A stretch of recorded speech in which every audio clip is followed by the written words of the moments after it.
Chapter 406. Huizhen's merciful demon slayer saber had been cultivated for hundreds of years. This saber technique was not very famous in the Great Light Temple. It was evolved from the Great Light Temple's merciful saber, and it was considered a mid-level martial arts technique. However, any martial arts technique that had been cultivated for hundreds of years was extremely terrifying. Huizhen's merciful demon slayer saber was such a technique. The saber fell. Although this saber carried a majestic and powerful force, the core of it was merciful to stop killing. To stop killing by killing, to save the world.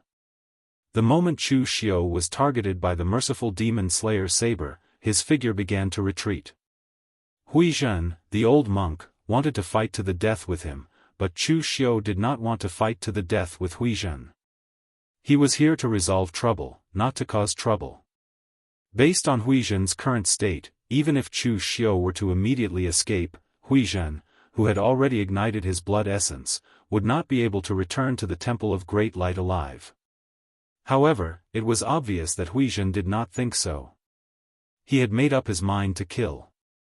Perhaps from Huizhen's point of view, it was already fortunate that he could fight to the death with these demonic slayers on the battlefield and not on a bed. If he could drag this demonic slayer down with him, it would be a great blessing. All the demonic qi and evil qi around Chu Xiu gathered into one and exploded. However, they were all extinguished by the saber. The power of this saber was somewhat beyond Chu Xiu's imagination. This old monk's desperate attack was truly terrifying. Did he have to return to his original identity? Chu Xiu squinted his eyes and suddenly took a step forward. He performed the heaven sun gazing at air. In Chu Xiu's eyes, Huizhen's saber was like a dense silk thread that attacked him from all directions. Chu Xiu had already performed the heaven sun gazing at air to the extreme. Countless possible trajectories in the future were deduced by Chu Xiu, but 99% of the results were that he would not be able to block it. Even if he could block the rest, the price he had to pay would not be low. There was no perfect technique in this world. However, with Chu Xiu's current strength, he could not find a loophole in Huizhen's technique. Or rather, even if he found a loophole, he could not take advantage of it. The heaven sun gazing at air was only an auxiliary technique. It could tell you the future, but the one who truly changed the future was yourself. The heaven sun gazing at air was only an auxiliary type technique. At this moment, Chu Xiu suddenly thought of something. He abruptly raised his head and used his original tone to speak into Huizhen's ear. As a master, you're much stronger than your disciple. Back then, when I killed your disciple, I didn't use much strength, but now you're able to force me to this extent. It's not easy at all. Huizhen's heart suddenly trembled when she heard this voice. Her gaze towards Chu Xiu was filled with shock. Although Huizhen had not made a move in the arena earlier, he had heard Chu Xiu's voice. Thus, he had almost instantly figured out who the person in front of him was. In an instant, countless thoughts flashed through Huizhen's mind. Some were happy, while some were angry. He was happy that he could really kill Chu Xiu this time and avenge his disciple. He was angry that Chu Xiu was so bold. He turned out to be a member of the Diabolism. The righteous and Diabolism were irreconcilable. If he had known that Chu Xiu was a member of the Diabolism, he would not have been unable to avenge his disciple for such a long time. The Guanzhong torture room's torturer, Chu Xiu, killing Ming Chen, and the Diabolism's murderer, Chu Xiu, killing Ming Chen were two different things. If he had known Chu Xiu's identity, even if Su Yun personally came to plead for him, Chu Xiu would definitely die. However, Huizhen did not realize that he had thought so many things in the moment of the battle. This also caused a slight change in the momentum of the knife in his hand. It was a very subtle pause and change. If it had been before, Chu Xiu would never have noticed such a subtle change. However, when Chu Xiu used the heaven sun gazing at air skill to fight with Fang Qishao's karma swordsmanship, his own cultivation of the heaven sun gazing at air skill could be said to have made great progress. At this moment, Chu Xiu had already grasped that subtle change. In an instant, Chu Xiu straightened his palm as a knife. The power of his qi and blood spread and burned. It intertwined with the devil qi and turned into a dazzling devil knife that slashed down. Chu Xiu would rarely burn his qi and blood. He was a person who dared to fight with his life in times of danger, but at the same time, he was also a very rational person. Burning his qi and blood would not only cause internal injuries and damage his foundation, but it would also cause his strength to drop to the extreme in a short time. But now, in the face of the old monk Huizhen, Chu Xiu had to burn his essence blood in order to be safe. Chu Xiu grasped that slight loophole. Under the surging devil knife, the qi and blood mixed with devil qi forcibly tore apart Huizhen's knife force and cut his mercy knife into pieces. The devil qi and evil qi entered Huizhen's body and left a hideous knife mark on Huizhen's chest. He was directly sent flying. A loud noise was heard and Huizhen fell to the ground. His eyes showed a hint of unwillingness and relief. In the end, he was no longer alive. As a master, Huizhen was not able to avenge his disciple until the last moment of his life. This was Huizhen's unwillingness. But as for Huizhen himself, he had fought for the Great Light Temple his whole life. He eliminated the devil and protected the Tao. At this time, dying on the battlefield of the righteous and demonic path was considered a perfect achievement. In this life, he would no longer have to worry about all kinds of Jianghu killings. It could be considered a release. At this time, Huizhen's death also attracted the attention of many people present. The disciples of the Great Light Temple were all fiercely fighting with the demonic path ancient martial art practitioners present. Apart from the people from the 5 major sword sects, they were the ones who fought the most vigorously. Those who did not know would have thought that this righteous and demonic path great battle was started by them. When Huizhen died, neither Su Yan nor Su Du noticed. At this time, they were all fiercely fighting with the demonic path grandmaster in front of them. It was really a battle of life and death. They were not like Xiahozhen before his son died, who held back and went easy on him. Therefore, they did not pay attention to what was happening in front of them. But as the other ancient martial art practitioners from the Great Light Temple shouted, they realized that Huizhen had actually died here. A hint of anger appeared in Su Yan's eyes. Although Huizhen was 1 generation younger than him, he had taken good care of him when he was young. He had brought Huizhen here to let him relax and forget about Mingxen's death. He did not expect Huizhen to die on floating Jade Mountain just like that. This made Su Yan feel that Huizhen's death was caused by him. Therefore, Su Yan even wanted to immediately kill Chu Xiu. However, his opponent was a martial Dao grandmaster from the 6th demon sect. The strength of the 6th demon sect's ancient martial art practitioners might be a little weaker in a head-on fight, but when combined with their strange methods, they were very troublesome to deal with, leaving people helpless. Just by looking at the battle between Shen Baochen and the sect leader of the 6th demon sect, Yi Buxuan, anyone with a discerning eye could see that Shen Baochen's strength was actually far superior to Yi Buxuan's. In the end, he was entangled by Yi Buxuan for such a long time. One could imagine how difficult it was to deal with the 6th demon sect in this aspect. Su Yan was about to break free, but he was instantly stopped by the martial Dao grandmaster from the 6th demon sect. This made him furious, but there was nothing he could do. On the other side, after killing Huizhen, Chu Xiu also suffered some damage to his vitality. At the same time, he also felt a powerful pressure and killing intent landing on him. It did not feel good to be targeted by a martial Dao grandmaster powerhouse. Chu Xiu also had a premonition that he should keep a low profile. Therefore, Chu Xiu directly turned around and fled. He informed Mr. Liu and asked the people from the Phaseless Demon sect to cover him while he fled to the edge, changed his clothes, and took off his mask. He became the Chu Xiu from the Guanzhong torture room again, except that his face was slightly paler than before. After changing back to his original identity, Chu Xiu did not continue to attack. Instead, he moved closer to the people from the World Alliance. The entire floating Jade Mountain was in a state of chaos. Only the people from the World Alliance and a few other sects, as well as famous rogue cultivators, wanted to maintain a neutral stance, so they did not attack. The righteous and demon sects did not make things difficult for them either. The people from the 5 great sword sects wanted to drag people down with them. It was enough that there were so many righteous sects participating, so they did not care about their numbers. The people from the demon sect were not idiots. They really did not want to provoke anyone. This time, the martial artists from the demon sect were only here for the demonic creation flag. Since the people from the World Alliance were not going to attack, they had nothing better to do than to provoke them.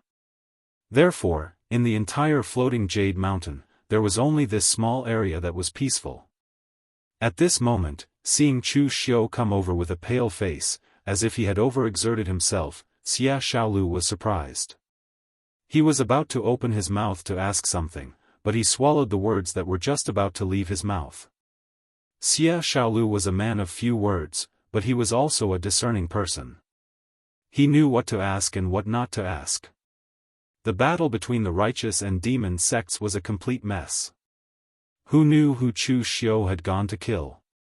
Naturally, since Chu Xiu had not called for him, he would not say anything. Therefore, the question he was about to ask turned into a casual chat. Brother Chu, both the righteous and demon sects have sent out so many experts. Who do you think will win in the end? Chu Xiu narrowed his eyes.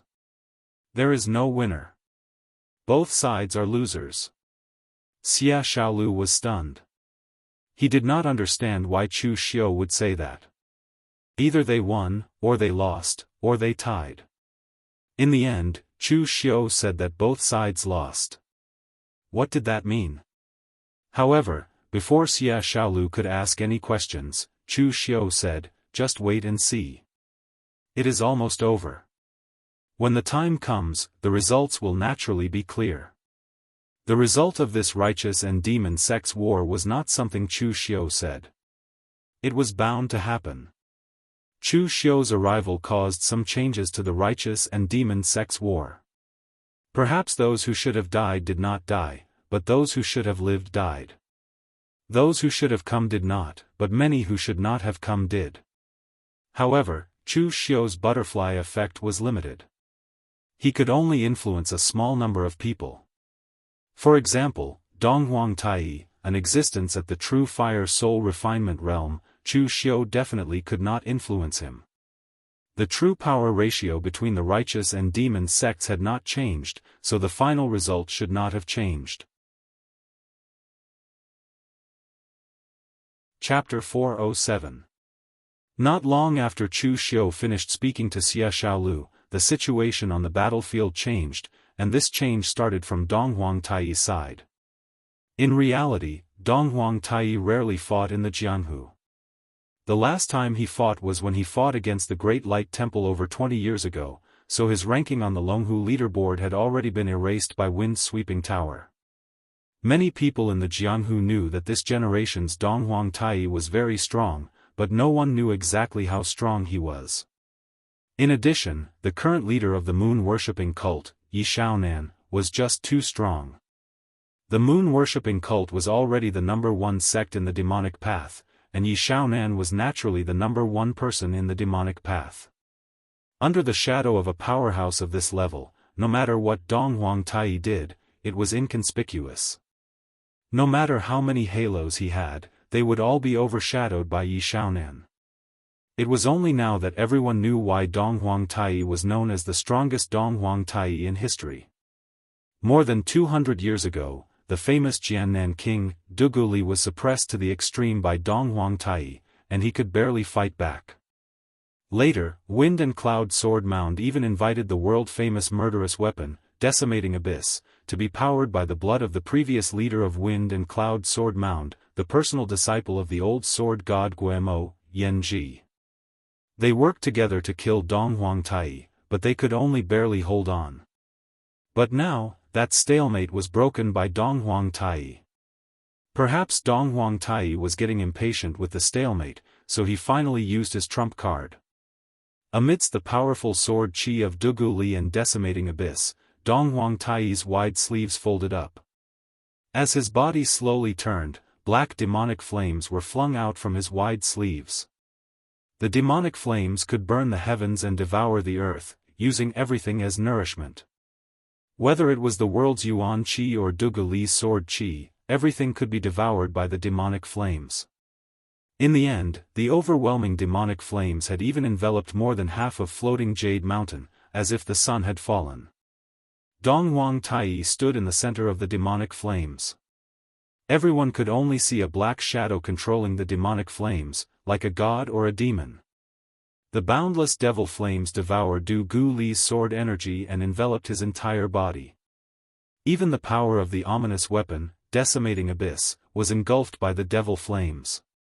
Even the body of the sword showed signs of melting. Yan Ji suddenly spat out a mouthful of blood and his face turned extremely pale. In front of that terrifying devil flame, his connection with the extinguishing abyss sword had been completely severed.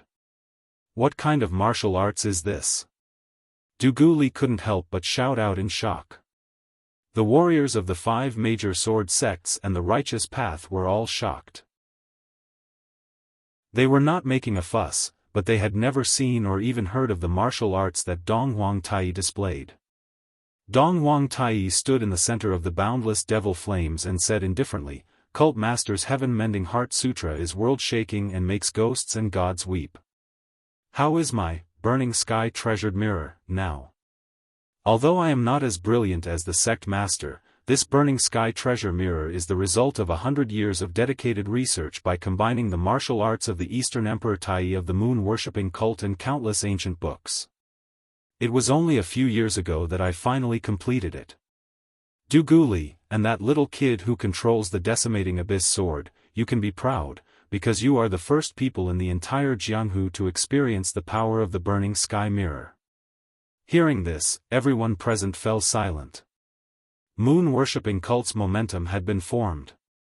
A sect's strength was never because of one person, but because of a group of people. In the past, Dugu Weiwo was invincible in the world. But after Dugu Weiwo was gone, the Kunlun demon sect was able to single-handedly fight against the entire pugilistic world. Now the world knew that cult master Yi Shaonan was incomparably powerful, and even defeated countless great light temple masters in a battle 20 years ago. Now he was ranked on the legendary list, and could be said to be a top powerhouse in the Jianghu. But moon-worshipping cult's strength was also due to the contributions of other people. Yi Shaonan's heaven-mending heart sutra was not passed down from ancient times, but was continuously researched and supplemented by successive cult masters. Finally, in Yi Shaonan's generation, it was finally perfected and successfully cultivated. It had the shocking power to destroy the world, mend the heavens, and reverse the universe. And now, Donghuang Tai's burning sky mirror was clearly the same. It was created by him based on the techniques and ancient books of Donghuang Tai. It was incomparably powerful, and now it seemed to have the power to burn the heavens and devour the earth.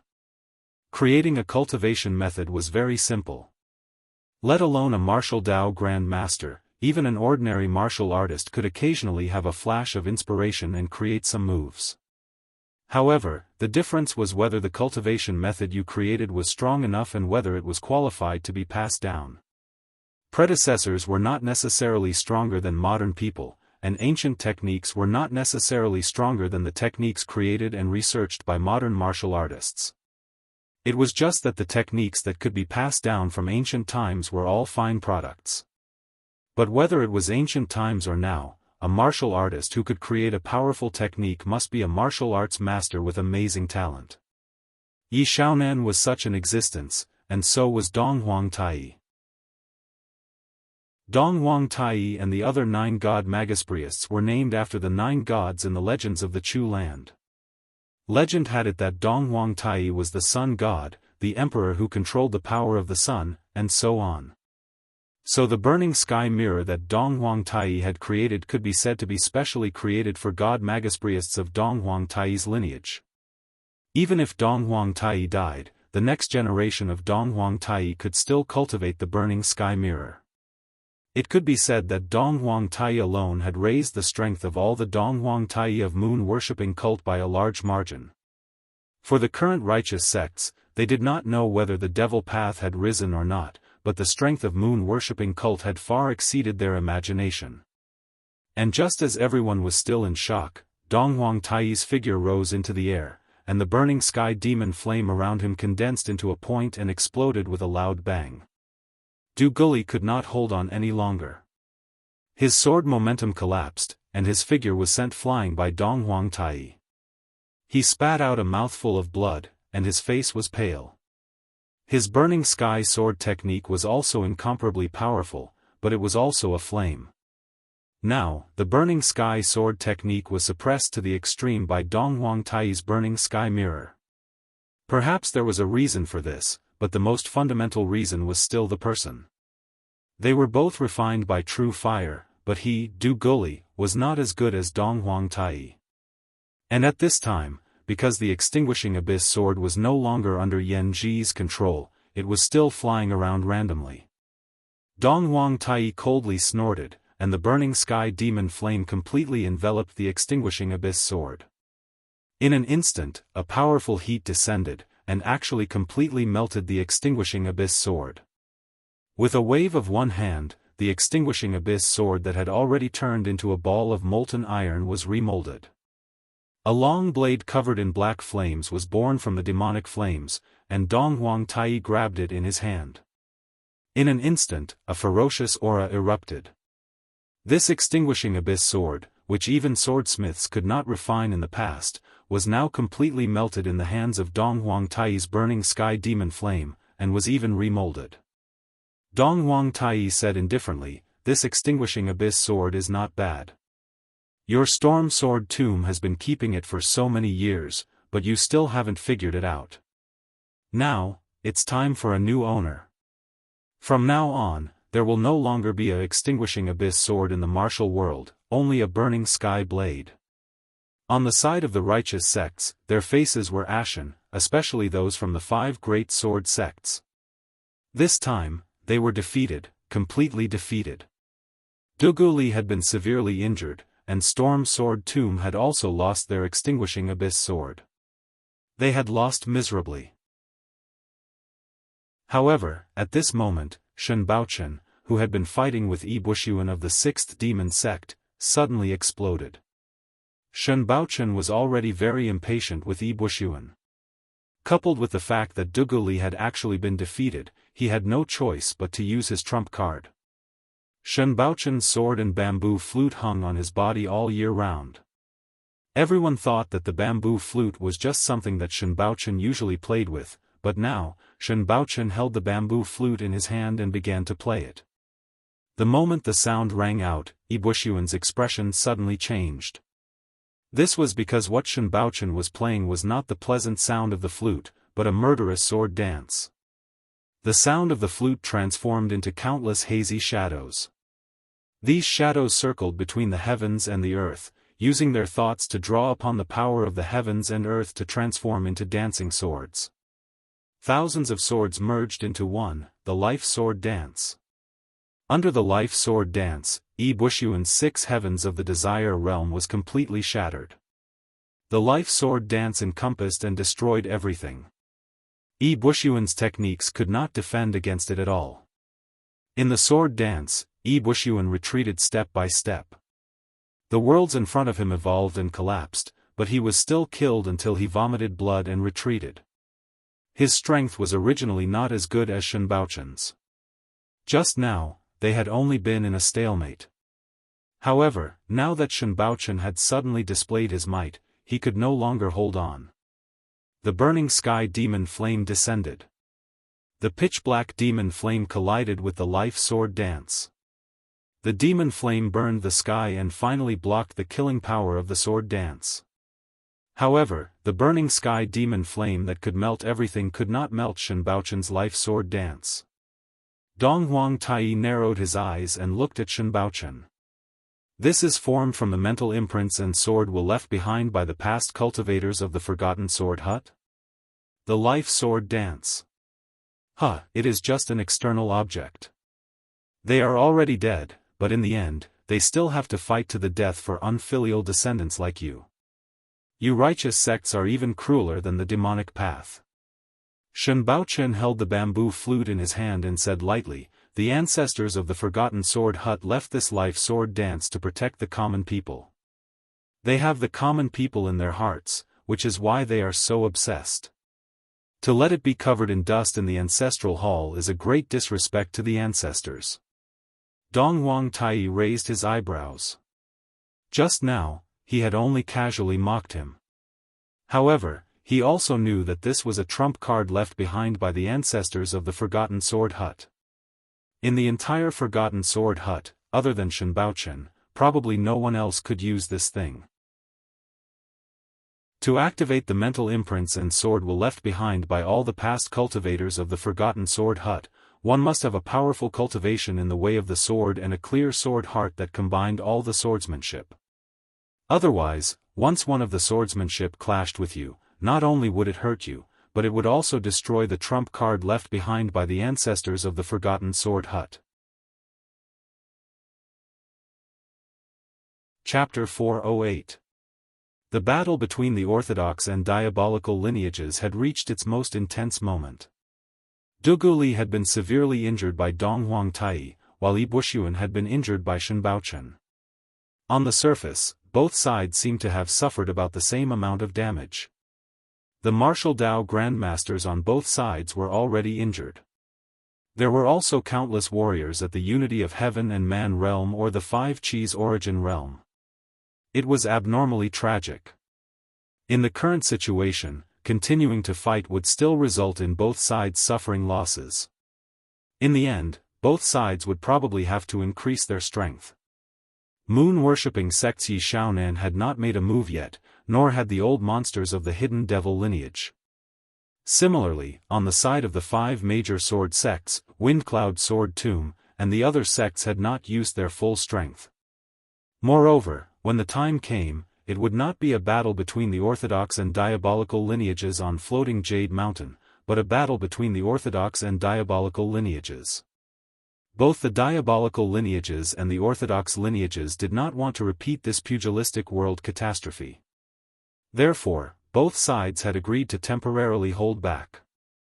Dong Wang Tai stood with his hands behind his back and said in a low voice, "If you've had enough, then hand over the demonic creation flag. If you haven't had enough, then fine. The diabolical lineage will still accompany you to the end." Shen Baochen was silent for a moment. Just as everyone thought he would say something, Shen Baochen swung his hand and threw the demonic creation flag to Dong Huang Tai. "You've already gotten what you want. Leave floating Jade Mountain, or the five major sword sects will accompany you to the end." Everyone present was puzzled. Shen Baochen had been too straightforward. He had given the demonic path the demonic creation flag without even saying a word.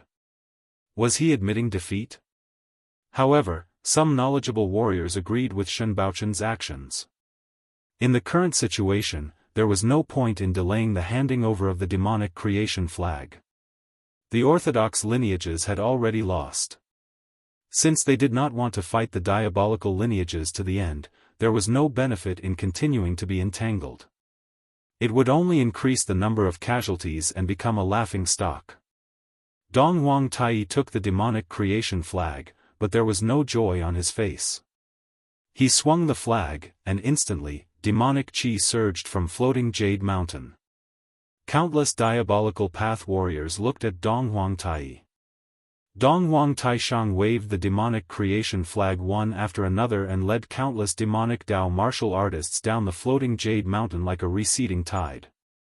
Although it seemed like the demonic path won on the surface, the demonic path had actually lost. Therefore, there was no winner on either side. It was a lose-lose situation. This time, the five great sword sects wanted to use the good fortune heavenly demon flag to lure the demonic path to take the bait. They wanted to take this opportunity to establish their might and compete for the position of leader of the five great sword sections. As a result, the leaders of the 5 great sword sects had yet to be decided, but their might had been established. However, it was not them who established it to the demonic path, but the demonic path. The demonic creation flag had fallen back into the hands of moon-worshipping cult. On the other hand, the demonic lineage that seemed to be in the limelight had successfully obtained the fortune heavenly demon flag. However, this was not a good thing for the moon-worshipping cult or the entire demonic lineage. Ever since the destruction of the Kunlun devil cult, the devil Dao had been keeping a low profile and hiding their strength. In the end, after the battle at Floating Jade Mountain, a large portion of the demonic Dao's strength had been revealed. This would definitely cause the righteous Dao's warriors to be wary and even view them as enemies. When that time came, the demonic Dao would not be as relaxed as it was now. After all, although the demonic Dao looked easy to bully back then, they had restrained their foundation and were confident enough to do so. Now, the righteous Dao's sects would not continue to allow the demonic Dao to develop as they had in the past. They would either suppress or restrict them. After the great battle at Floating Jade Mountain, everyone was certain that the conflict between the righteous Dao and the demonic Dao would intensify. The underworld would most likely not be peaceful again. Of course, this did not matter to the warriors from the small sects or the lone cultivators present.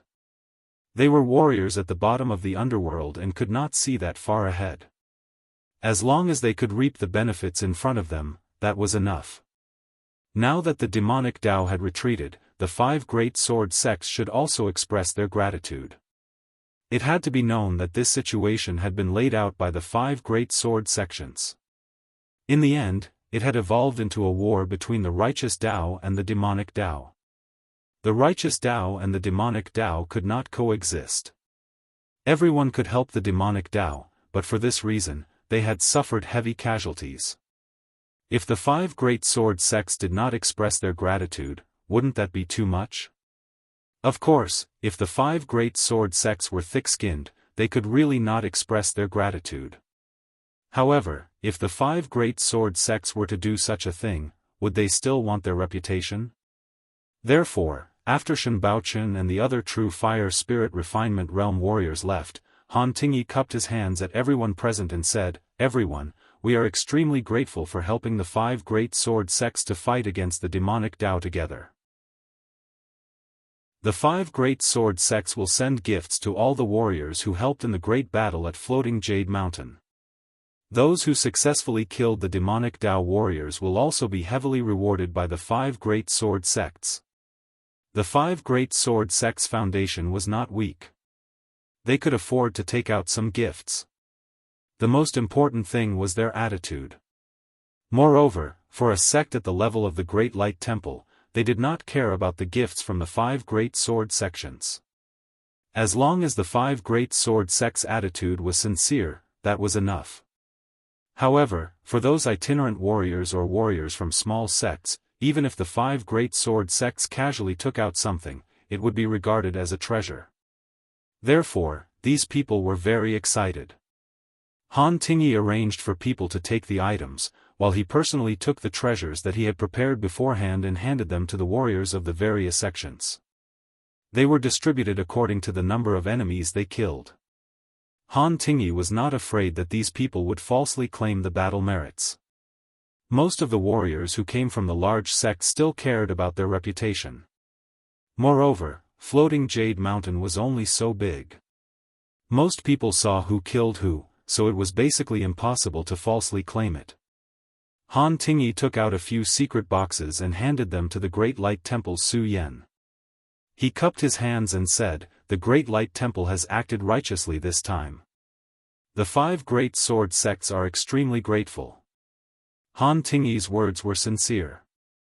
In this great battle at Floating Jade Mountain, the Great Light Temple was the one who put in the most effort. They practically killed those demonic Dao villains with all their might. In terms of exterminating demons, the Great Light Temple really did not hide anything. However, the losses on the Great Light Temple's side were not small either. Other than Huizhen, who was killed by Chu Xiu, the Great Light Temple also lost a warrior at the Unity of Heaven and Man realm, as well as several warriors at the 5 Qis origin realm and the 3 flower summit realm. Su Yan put his palms together and said with a solemn expression, "The Great Light Temple did not act because of so-called loyalty. It was only to exterminate demons and protect the Tao.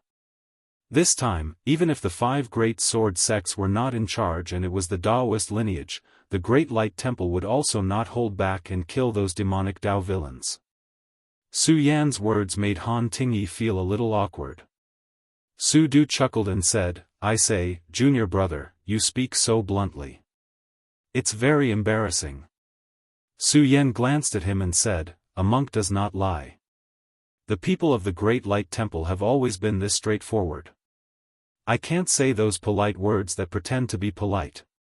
With Su Du's interruption, Han Tingyi became even more awkward. He could only throw out a few polite words and immediately turn to the others. When it was Chu Xiu's turn, his reward was also personally handed out by Han Tingyi. This time, Chu Xiu was representing the Guanzhong torture room, so he naturally had the right to be treated like this by Han Tingyi. Looking at Chu Xiu, Han Tingyi's attitude was quite good. He even let Chu Xiu choose his own reward. "Chu, you won 2nd place in the arena this time. The reward for the blood transformation blade is what you deserve. Also, you stood on the side of the orthodox path this time and killed Wuxia Xianxia of the 5 poison sect, eliminating this cruel and ruthless demonic Tao villain. Are you prepared to get medicinal pills or techniques or something else?" Han Tingyi's attitude towards Chu Xiu was naturally not because he appreciated Chu Xiu and saw him in a different light, but because of Chu Xiu's previous attitude. The Guanzhong torture room was not considered the orthodox path or the demonic Tao, but Chu Xiu had stood on their side and even killed Wuxia Xianxia, who was quite famous in the 5 poison sect. In Han Tingyi's opinion, Chu Xiu was a young chivalrous man with a righteous heart. Although his actions were a little extreme, he was still very clear when it came to righteousness. As a martial Tao grandmaster, Han Tingyi naturally would not understand juniors like Chu Xiu in detail. Therefore, he had only heard about them through hearsay. The people of Jianghu all said that Chu Xiu was ruthless and resolute in his actions, but now, the impression of Chu Xiu in Han Tingyi's eyes had been reversed. There was nothing wrong with being ruthless and acting extreme. Which young man was not hot-blooded? The people of Jianghu pursued a quick revenge. As long as they could stand on the side of righteousness, there would be no problem. Chu Xiu cupped his hands and said, "Thank you, Senior Han. Since my reward is the blood-killing saber, why don't Senior Han give me the demonic blood technique that goes with the blood-killing saber?" Han Tingyi frowned and said, "You want the demonic blood technique? It's not that our 5 major sword sects are stingy and don't want to give it to you, but the demonic blood technique is very evil.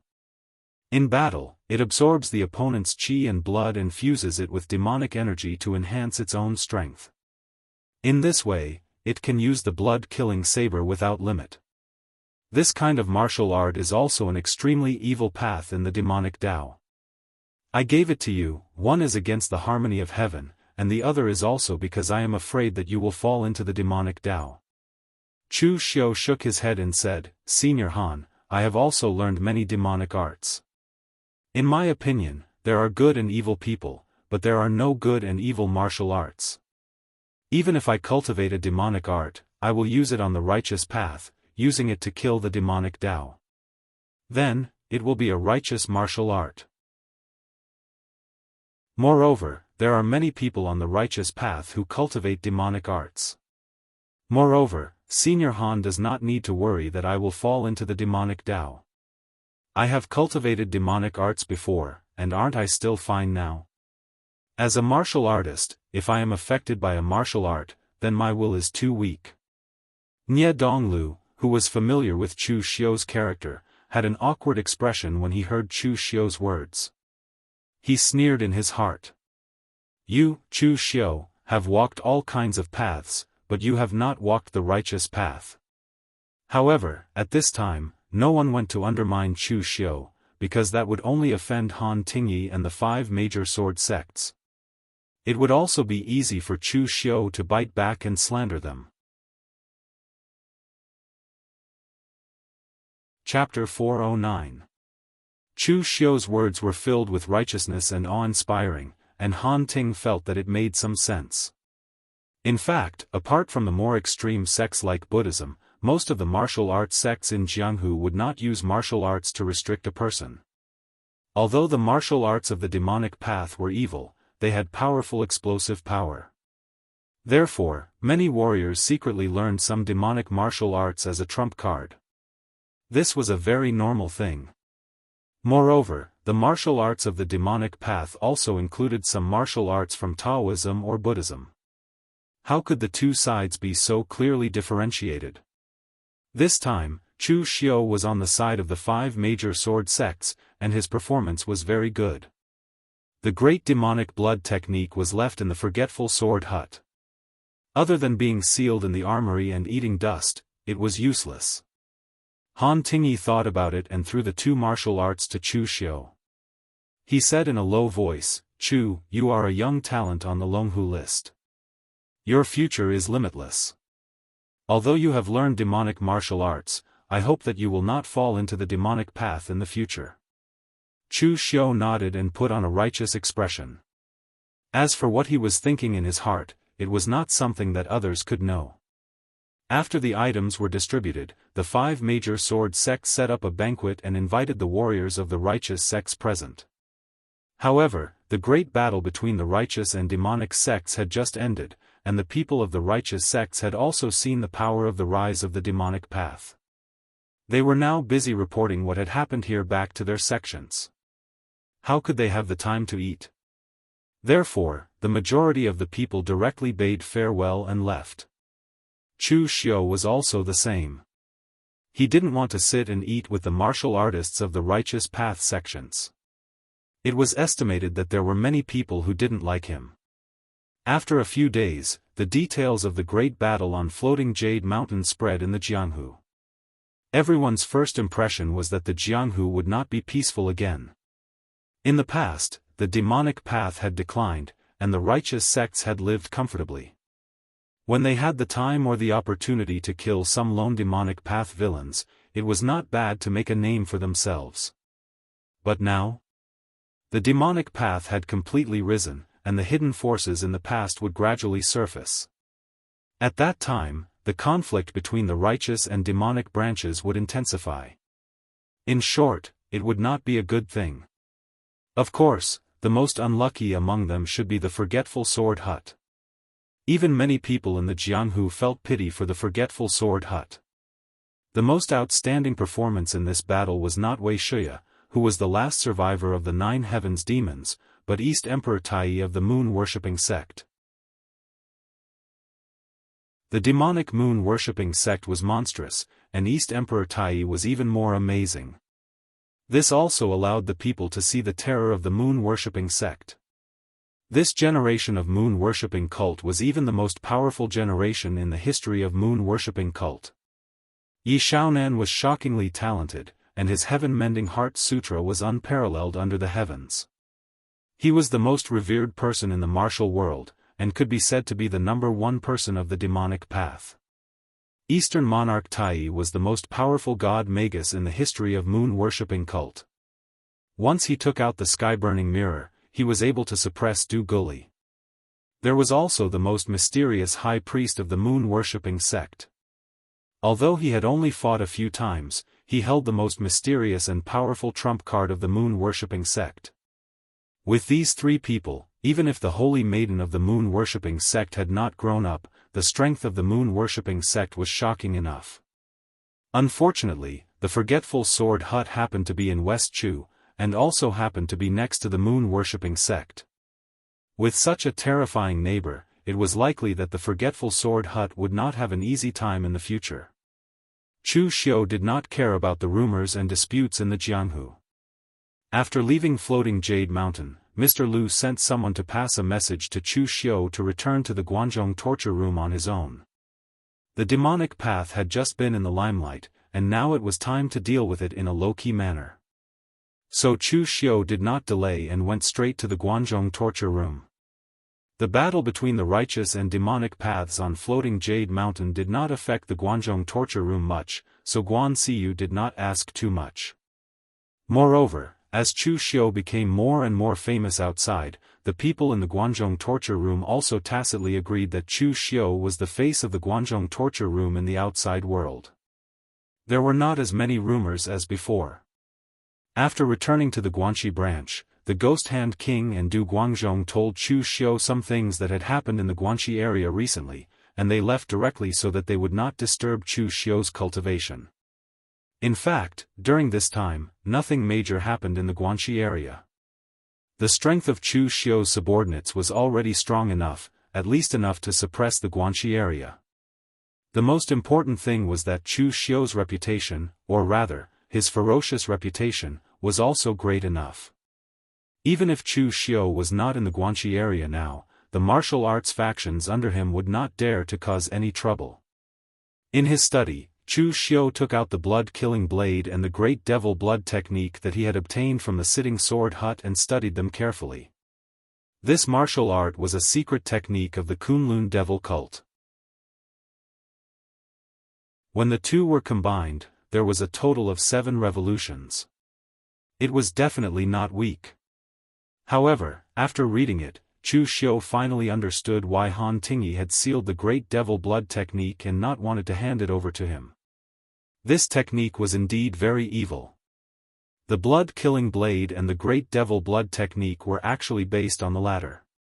The function of the great devil blood technique was to use devil qi to control blood. It was not only to control one's own blood, but also the blood of others.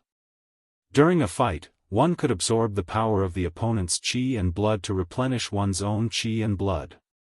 It was said to be extremely evil. When practiced to a great level, it was even possible to directly suck the opponent dry. The blood-killing blade, on the other hand, was a technique derived from the great devil blood technique. It condensed a powerful qi and blood into a blade. When the blade was slashed out, the stronger the qi and blood power condensed, the fiercer the power of the blade. Moreover, the blood-killing blade could be used with one's own qi and blood. Naturally, it could also be used with the great devil blood technique.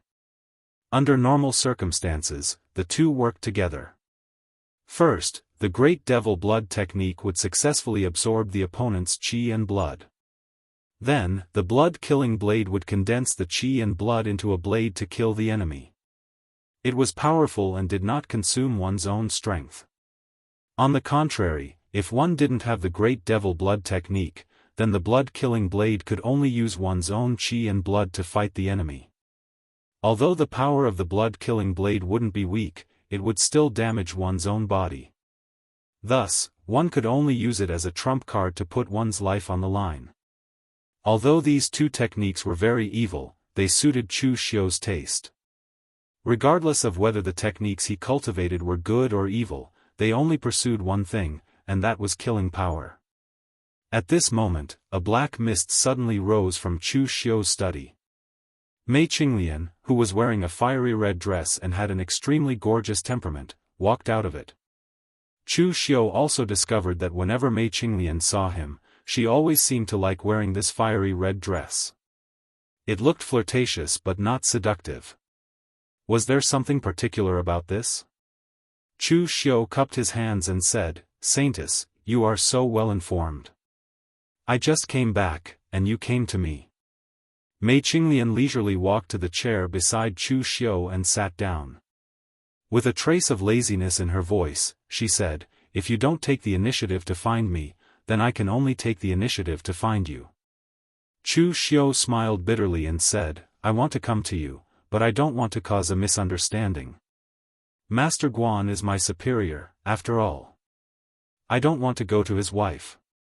Mei Qinglian stretched out her slender jade-like finger and pointed at Chu Xiu. She said in disdain, "Don't think that I don't know what kind of morality you men have. What does the wife of a superior count for? Disciple and master? Disciple and master's wife? Don't you like this kind of thing?" Chu Xiu shrugged and said, "Unfortunately, I don't have a master, and I don't have a master's wife. Mei Qinglian sneered, "Fortunately, you don't have a master. Otherwise, your master will die because of you sooner or later." Chu Xiu shrugged and didn't refute. In theory, he didn't have a chance to screw over his master, but he would screw over his father. His cheap father could also be said to have died because of him. After teasing Chu Xiu for a bit, Mei Qinglian's expression turned serious. "Actually, Lu Jin had already sent someone to inform me about the battle between the righteous and demonic paths on Floating Jade Mountain before you returned. Whether it was the Demonic Path Alliance meeting or the Righteous and Demonic Path War, you did well." Chu Xiu's expression didn't change. He said, "Thank you for your praise, Saintess. I'm just doing what I've been entrusted with. Since I represent the Yin Demon sect, I naturally won't embarrass them." Mei Qinglian said in a low voice, "You've also seen the grievances between the Yin Demon sect and the Bright Demon sect during the Demonic Dao Alliance. Previously, you and I had a deal. Now that we're on the same side, I'll formally ask you, are you willing to stand on the side of the Yin Demon sect?" Previously, Mei Qinglian had classified Chu Xiu as a member of the Yin Demon sect, but that was what Mei Qinglian had said, not what Chu Xiu had personally admitted. Now that Chu Xiu had seen the strength of the Yin Demon sect and the Bright Demon sect, and he had also participated in the Demonic Dao Alliance, it was time for Chu Xiu to make his stand. Unlike Mr. Lu, Mei Qinglian had been a very suspicious person from the beginning. Perhaps this had something to do with what had happened to the Yin Demon sect in the past.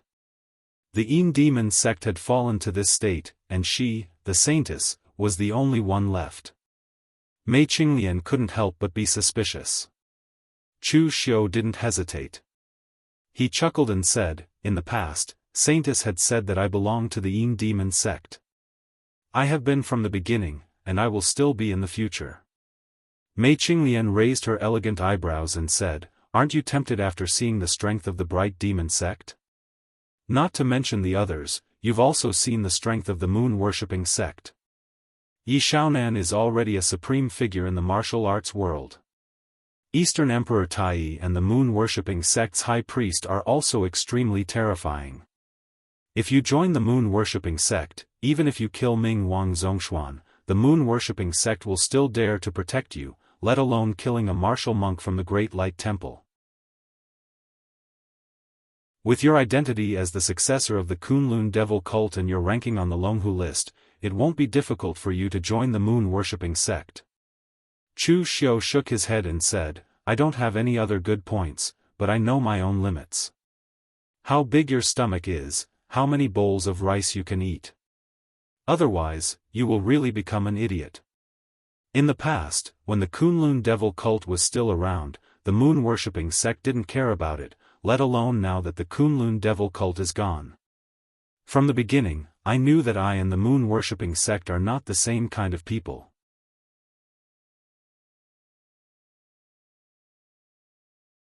Chapter 410.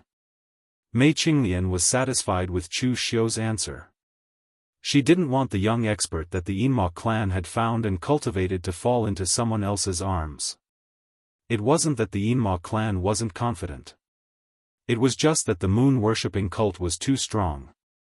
It was so strong that the Yinma clan felt threatened. It was good to enjoy the shade under a big tree.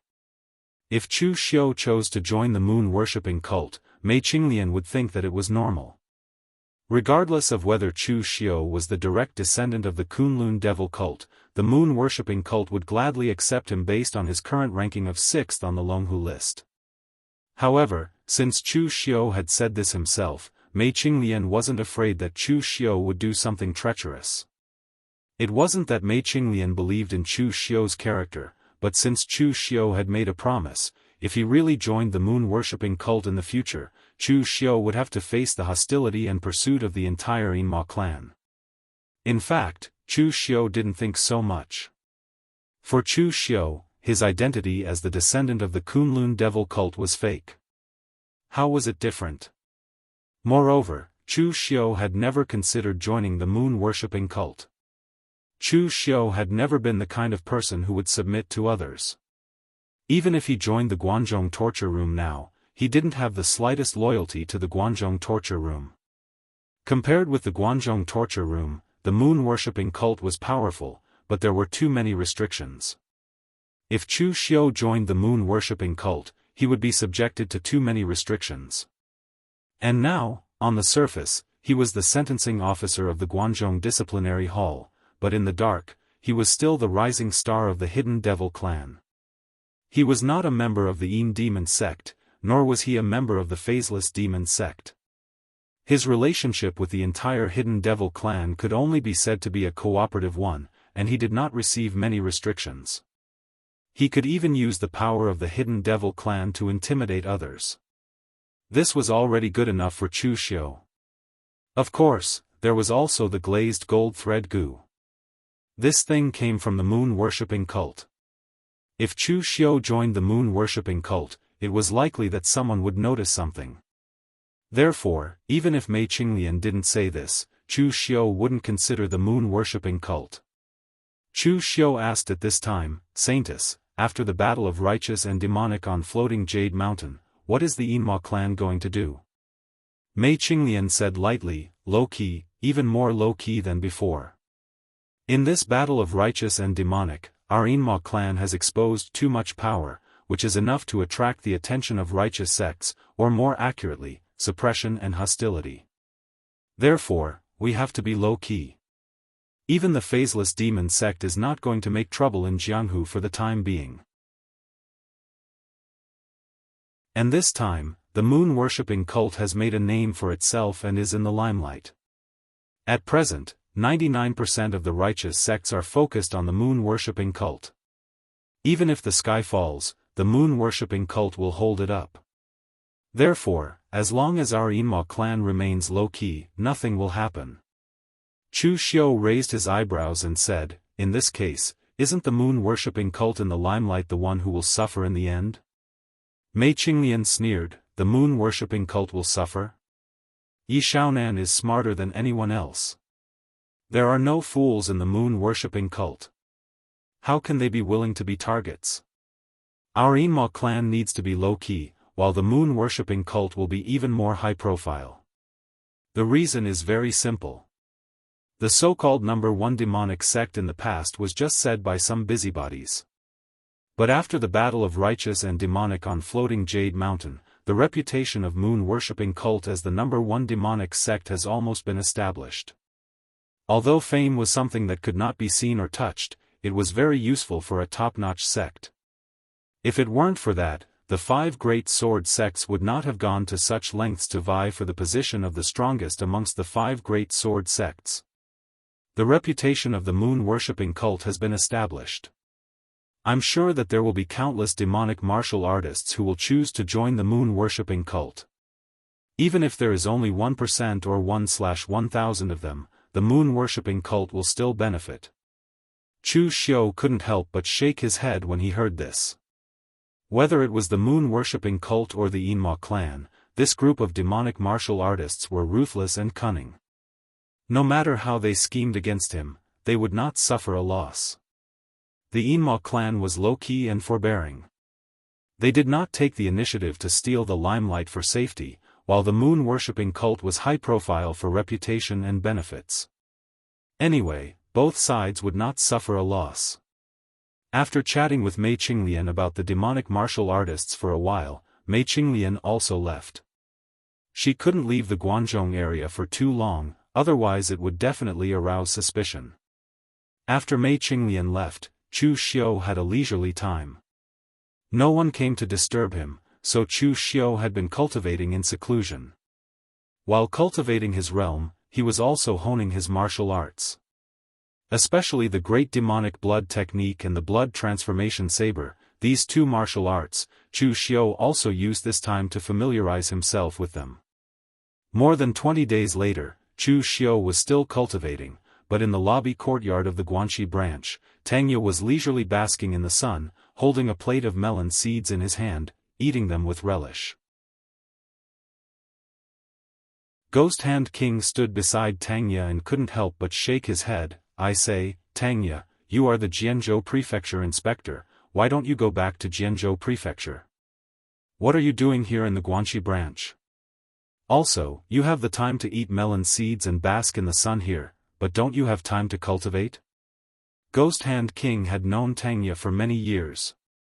Before Heavenly Sin branch leader took over the current Heavenly Sin branch, he had already known Tangya, but until now, Ghost Hand King still couldn't understand what Tangya was thinking. Logically speaking, now that they were following Chu Xiu, there was a lot less danger, and their status had also risen. Naturally, they should try their best to cultivate. Yen Bugue was a person who was obsessed with martial arts. In his world, there were only two things: killing people and practicing swordsmanship. Even if no one urged him, he would always be like this. As for people like Fire Slave and Wolf King, they also worked hard to do their own things, for fear that they could not catch up with official Chu's footsteps and be abandoned. Ghost Hand King knew that he was old and probably couldn't fight and kill anymore, but he still tried his best to help Chu Xiu deal with the Guanxi region, just to prove his value. Among them, only Tangya was the most special. He seemed to not care about anything, but his ability and strength were the best among them. As long as it was a task that Chu Xiu gave him, there was no task that he couldn't do. As a result, now that Chu Xiu was in seclusion, he didn't give him any task. He just basked in the sun and ate melon seeds all day, not cultivating. Of course, Tangya was not really a salted fish and didn't want to improve at all. It was just that compared to the time he spent cultivating, the time he spent enjoying life was a little too long. Upon hearing that, Tangya just said lazily, "What can happen in the Jianghu prefecture? It's fine as long as my subordinates manage it. There are few people there. How can it be compared to the branch with so many people and so many fun places? Moreover, Sir is in seclusion during this period. It's equivalent to me guarding the door for Sir. Moreover, life is only a few hundred years.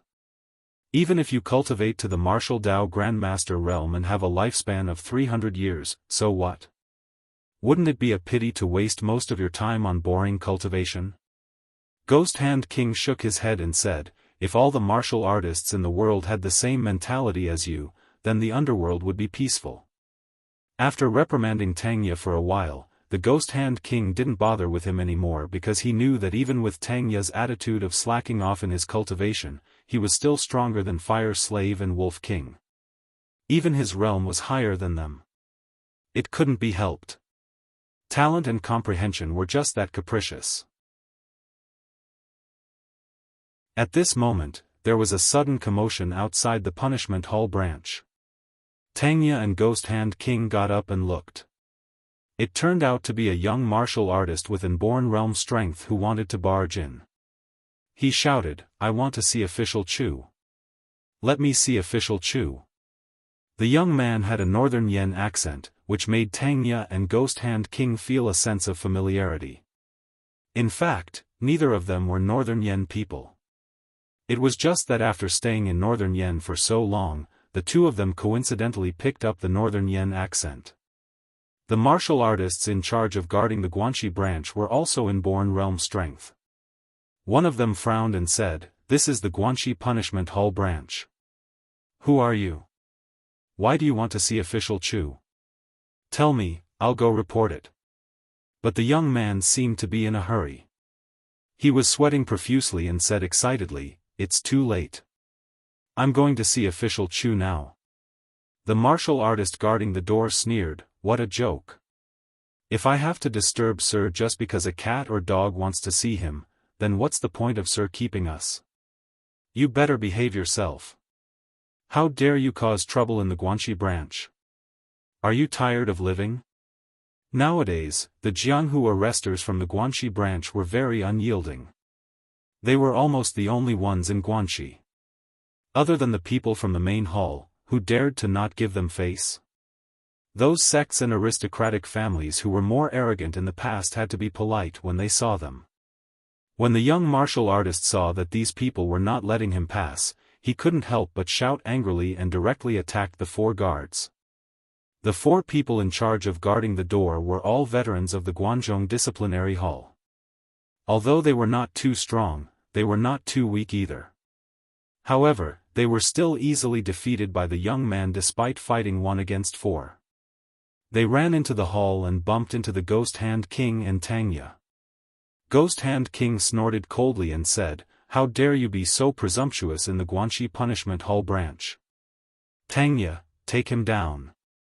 It was unknown if the young martial artist didn't see through Tangya's strength and wanted to fight him. In the end, Tangya just lightly tapped a few times and a few invisible finger energies had already blasted into the young martial artist's body, directly sealing his meridians and causing the young martial artist to fall to the ground. Tangya picked him up with interest and said with a smile, "Which sect are you from? Do you know where this place is? You're lucky to have met me today. If it were someone else, like Yen Bugue, you'd be a meat paste by now. Do you believe me?" The martial artist struggled agitatedly and said, "I didn't mean to offend Official Chu, I really have an urgent matter. If you don't believe me, take out the thing in my pocket and give it to Official Chu. He will definitely see me." Seeing the other party speaking so confidently, Tangya was also a little curious. He rummaged around in his pocket and took out a 9-dragon coin. However, it was missing a corner and there was a small mark on it, as if it was carved with a sharp object. It looked like a halberd.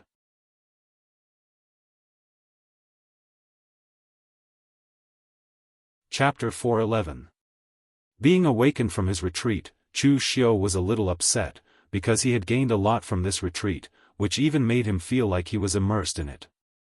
Martial Dao cultivation was a very boring thing, at least for most martial artists. For them, martial Dao was just a way of survival that could make them stronger and survive. Although it was boring, they could only bite the bullet and cultivate hard. However, for some martial artists, in their opinion, martial Dao cultivation was a kind of enjoyment.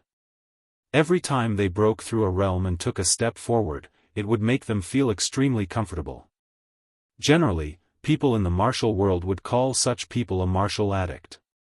Chu Xiu was not a martial addict, but this retreat also gave him a feeling of a martial addict. When participating in the Demon Alliance meeting, Chu Xiu fought with Wuxia Xianxia and Yi Tianxia one after another. In the war between the righteous and demonic factions, he killed Wuxia Xianxia, Xiahou Wujiang, and Huizhen one after another. He even fought with several Shaolin Temple masters, and he also fought with Fang Qi Shao on the way of karma. These were all experiences for Chu Xiu, and they were rich experiences in martial Dao. Of course, the biggest shock that this war brought to Chu Xiu was the fight between the real Pellet State martial Dao Grand Masters and the true Fire Spirit Refinement Realm powerhouses. Although the previous Chu Xiu was not a frog at the bottom of a well, his knowledge was still a little less after all. But now he really saw what the top powerhouses in the martial world looked like, which gave Chu Xiu an amazing insight. Therefore, during this period of time, Chu Xiu spent most of his time in retreat to digest these experiences and insights. Unconsciously, Chu Xiu was immersed in it. At this time, his retreat was interrupted. Although Chu Xiu was a little unhappy, he still went out first because he knew that whether it was the Ghost Hand King or Tangya, they were not rash people. Since they interrupted him at this time, there must be something important happening. Walking out of the seclusion chamber, Chu Xiu asked in a deep voice, "What happened?" The Ghost Hand King handed the 9-dragon coin to Chu Xiu and said, "There is a northern Yen warrior at the entrance of the Guanxi branch. He barged in forcefully and kept saying that he wanted to see you. When we asked him, he didn't say what he wanted and only gave us this. He said that once you saw it, you would definitely see him." Chu Xiu took the 9-dragon coin. This was the symbol of his 9-branch hall, and there was a halberd drawn on it. Its aura was exactly the same as the one left behind by Lu Fengxian. This 9-dragon coin definitely represented Lu Fengxian. After receiving the 9 dragon coins, Chu Xiu's first thought was that something had happened to Lu Fengxian. So Chu Xiu said to the Ghost Hand King, "Call that person to see me, now." A strange expression appeared on the Ghost Hand King's face. It seems that this person really wasn't lying, but who is this person? Could it be official Chu's old friend from the northern Yen? When the martial artist was brought to the hall, although he was very anxious, he still looked at the Ghost Hand King and Tangya. The Ghost Hand King and Tangya were the kind of people who knew what was going on. As soon as they saw the look on their faces, they immediately knew what was going on. Without waiting for Chu Xiu's order, they directly walked out of the door and closed it on the way. The young martial artist directly knelt in front of Chu Xiu and shouted, "Official Chu, please save Brother Lu." Chu Xiu raised his hand and a stream of true qi helped the young martial artist up. He frowned and said, "Since Brother Lu gave you the 9 dragon coins, you must be someone he trusts very much. You should also know the relationship between me and Brother Lu. Now, tell me slowly, what happened to Brother Lu?" Under Chu Xiu's calm attitude, the martial artist also calmed down and told the whole story to Chu Xiu. This young martial artist was called Chen Sheng. He was a rogue martial artist from the northern Yen West. He was young but not weak. He could be considered as one of the local young elites. Lu Fengxian was also from the western Yen West. After saying goodbye in the Tower of Babel, Lu Fengxian went to the western Yen West to visit her friends and relatives. She accidentally met this Chen Sheng. Although Chen Sheng was a bit impulsive, he was young and hot-blooded. He was willing to help others, which was to Lu Fengxian's liking. The two became friends. Moreover, L.V. Fengxian's personal charm was also present here. Chen Sheng had only known L.V. Fengxian for a few days, but he had already completely regarded L.V. Fengxian as the kind of big brother who could rely on him for life and death. He admired L.V. Fengxian very much, and L.V. Fengxian did not hide anything from Chen Sheng on martial arts, and gave him a lot of pointers. If there were no accidents, Lu Fengxian planned to stay in the northern Yen West for a while before leaving. But now, something unexpected happened. Lu Fengxian was involved in a massacre because of a former friend. This matter could not have been done by Lu Fengxian. Whether it was his character or motive, Lu Fengxian had no reason to kill people. To put it bluntly, he was purely passing by. In the end, L.V. Fengxian became the murderer and was even blamed by Nie Donglu of the Morgue village. He called on the martial arts world of northern Yen to hunt down and kill L.V. Fengxian. The Morgue village even sent out a large part of their forces, including many warriors of the oneness of heaven and men realm. It seemed that they had completely regarded L.V. Fengxian as the murderer of the family and wanted to kill her to vent their anger. Chen Sheng's eyes were red as he said, "Brother Lu's kung fu is very strong. Even if there were countless people chasing after him, they still couldn't catch him. However, there were too many of them. When I left, Brother Lu couldn't hold on any longer and was injured. That's why he asked me to find you. He said that as long as I brought this thing, Official Chu, you would not ignore it." Chu Xiu nodded, but there was a strong killing intent in his eyes. Nie Donglu. Chu Xiu didn't believe that L.V. Fengxian had exterminated and killed people. With L.V. Fengxian's character, even if someone offended him, he would at most kill the culprit. He wouldn't implicate his family. Chu Xiu was the one who liked to kill people, not Lu Fengxian. When he heard that the Morgue and Nie Donglu were involved, Chu Xiu immediately guessed that Nie Donglu was purposely trying to harm Lu Fengxian. The Morgue was not the Guanzhong torture room of the northern Yen, where they would interfere if someone died. There had been countless incidents of families being destroyed in the pugilistic world. Why would the Morgue care? Now that the Morgue village had interfered in this matter, it was obvious that they were here for L.V. Fengxian. Nie Donglu had never been a generous person. In Chu Xiu's opinion, Lu Fengxian was implicated because of him. Not long ago in the arena, Chu Xiu had crushed Nie Donglu, making him suffer a complete defeat. After that, the World Sword Sect Conference became a war between the righteous and demonic sects on floating Jade Mountain. It was a mess everywhere. Nie Donglu could only swallow his anger for the time being. However, when he returned to the northern Yen, he met Lu Fengxian. He naturally knew the relationship between Lu Fengxian and Chu Xiu, so he took the opportunity to harm Lu Fengxian. Chu Xiu's eyes revealed a trace of darkness. He did not take the initiative to find trouble with Nie Donglu, but now he dared to provoke him. Did he really think that he could not do anything because the northern Yen was the morgue's home ground? Seeing that Chu Xiu was silent, Chen Sheng could not help but say anxiously, "Official Chu, Brother Lu is still being chased by the morgue and the warriors recruited by the morgue. If you do not act, Brother Lu will be in danger." Chu Xiu waved his hand and said, "Lu Fengxian is my friend. Now that he is in trouble, I naturally will not ignore it.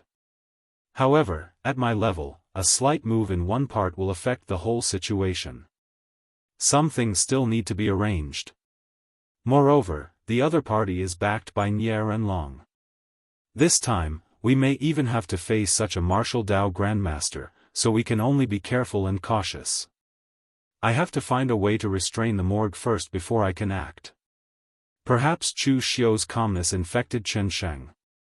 Chen Sheng, who had been anxious, finally calmed down. After making some arrangements in the Guanxi area, Chu Xiu also took some people with him. This time, when going to the northern Yen to rescue people, Chu Xiu was likely to face the morgue, so he took the elites from the Blue Dragon Society with him, leaving Du Guangzhong and the others to guard the Guanxi area. Moreover, before going to the northern Yen, Chu Xiu had to report to Guan Siyu.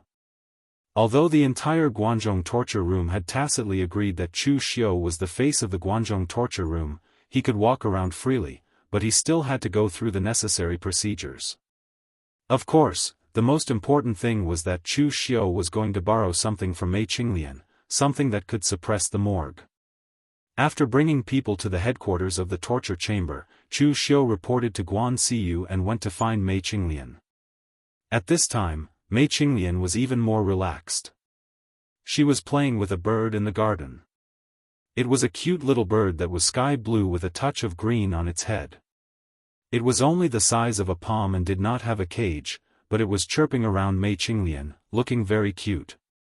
Seeing that Chu Xiu had arrived, Mei Qinglian said in a lazy tone, "Why are you here? What's the matter?" Chu Xiu said in a low voice, "I have some trouble here, so I need to borrow something from you, Saintess." "Oh? What trouble?"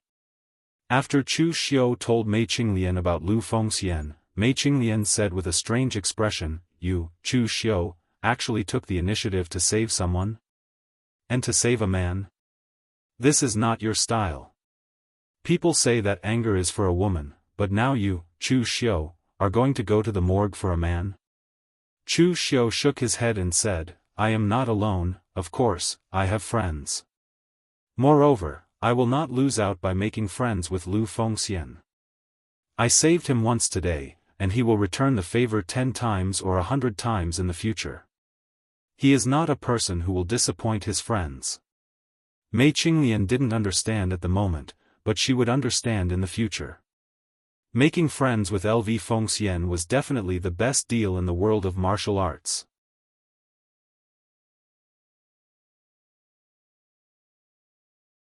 Chapter 412. Mei Qinglian didn't know Lu Fengxian, but she knew that Chu Xiu was a man who would never suffer a loss. He was a good judge of character. Since Chu Xiu said that he wouldn't suffer a loss to save Lu Fengxian, then he wouldn't. Moreover, Mei Qinglian was also very curious about what kind of person Chu Xiu would hold in such high esteem. After all, Chu Xiu didn't look so arrogant, but Mei Qinglian knew that he didn't care about young experts like Zhang Qingzhen or Zhong Xian. Mei Qinglian thought for a while and said, "You have to think carefully before you act. Loyalty Village is not easy to deal with." Although Nie Renlong was the only martial Dao Grandmaster in the morgue, what made people afraid of the morgue was not Nie Renlong's strength, but the morgue's connections and reputation. In other places, these connections and reputation may not be useful. But in northern Yen, that is the territory of the morgue village. Although the morgue village may not have 100 followers with a single call, it can at least create a considerable reputation in the local area. Chu Xiu nodded and said, "I know. That's why I want to borrow something from you." Mei Qinglian raised her eyebrows and said, "What do you want to borrow?" Chu Xiu said in a deep voice, "People." "People?" Chu Xiu nodded and said, "It's people. Among the Immortal clan, there must be quite a few Grandmaster-level experts hiding on the surface. Just like you and me, we need to borrow people like this. I won't let these people help me deal with the people from the Morgue village. I'll deal with the other people from the Morgue village. I just hope that if Nie Renlong really doesn't care about his reputation and wants to bully me, this person will stand up for me, Nie Renlong." Mei Qinglian nodded and said, "I see. In that case, there are a lot of people like this. Leave it to me." Last time at the Demon Dao Alliance, Chu Xiu had already seen the power of the Yinma lineage in Mei Qinglian's face. This saintess position in Yinma clan was not low. Mr. Liu and other people from Phaseless Demon sect had to give her face. Even Wei Shuya, an old monster of Yinma clan, knew her. So this time, Chu Xiu believed that Mei Qinglian's connections were far more than that. The martial arts grand masters of Yinma clan in northern Yen should also give her face. It seemed that it was true. Mei Qinglian agreed lightly and didn't ask Chu Xiu to take out anything in exchange, as if she just said it casually. "Thank you, Saintess." Chu Xiu cupped his hands at Mei Qinglian. It was not appropriate for him to stay at Mei Qinglian's place any longer. After a few polite words, he turned around and left. Northern Yen Leping County, in Loyalty Village. Nie Donglu was called to the study by Nie Renlong, but Nie Renlong was only dealing with some official documents in the study. He didn't care about Nie Donglu, who was called to the study. The atmosphere was extremely depressing. Nie Donglu knew that he must have done something wrong to make Nie Renlong angry. However, Nie Donglu had always lived up to his expectations. In some aspects, he even exceeded Nie Renlong's expectations. So Nie Renlong rarely blamed Nie Donglu, and this kind of thing rarely happened. Nie Donglu could more or less guess why Nie Renlong was angry. He had even thought of an excuse, so even though the atmosphere was depressing, he was still calm and collected. After an hour, Nie Renlong finished dealing with the matters in front of him.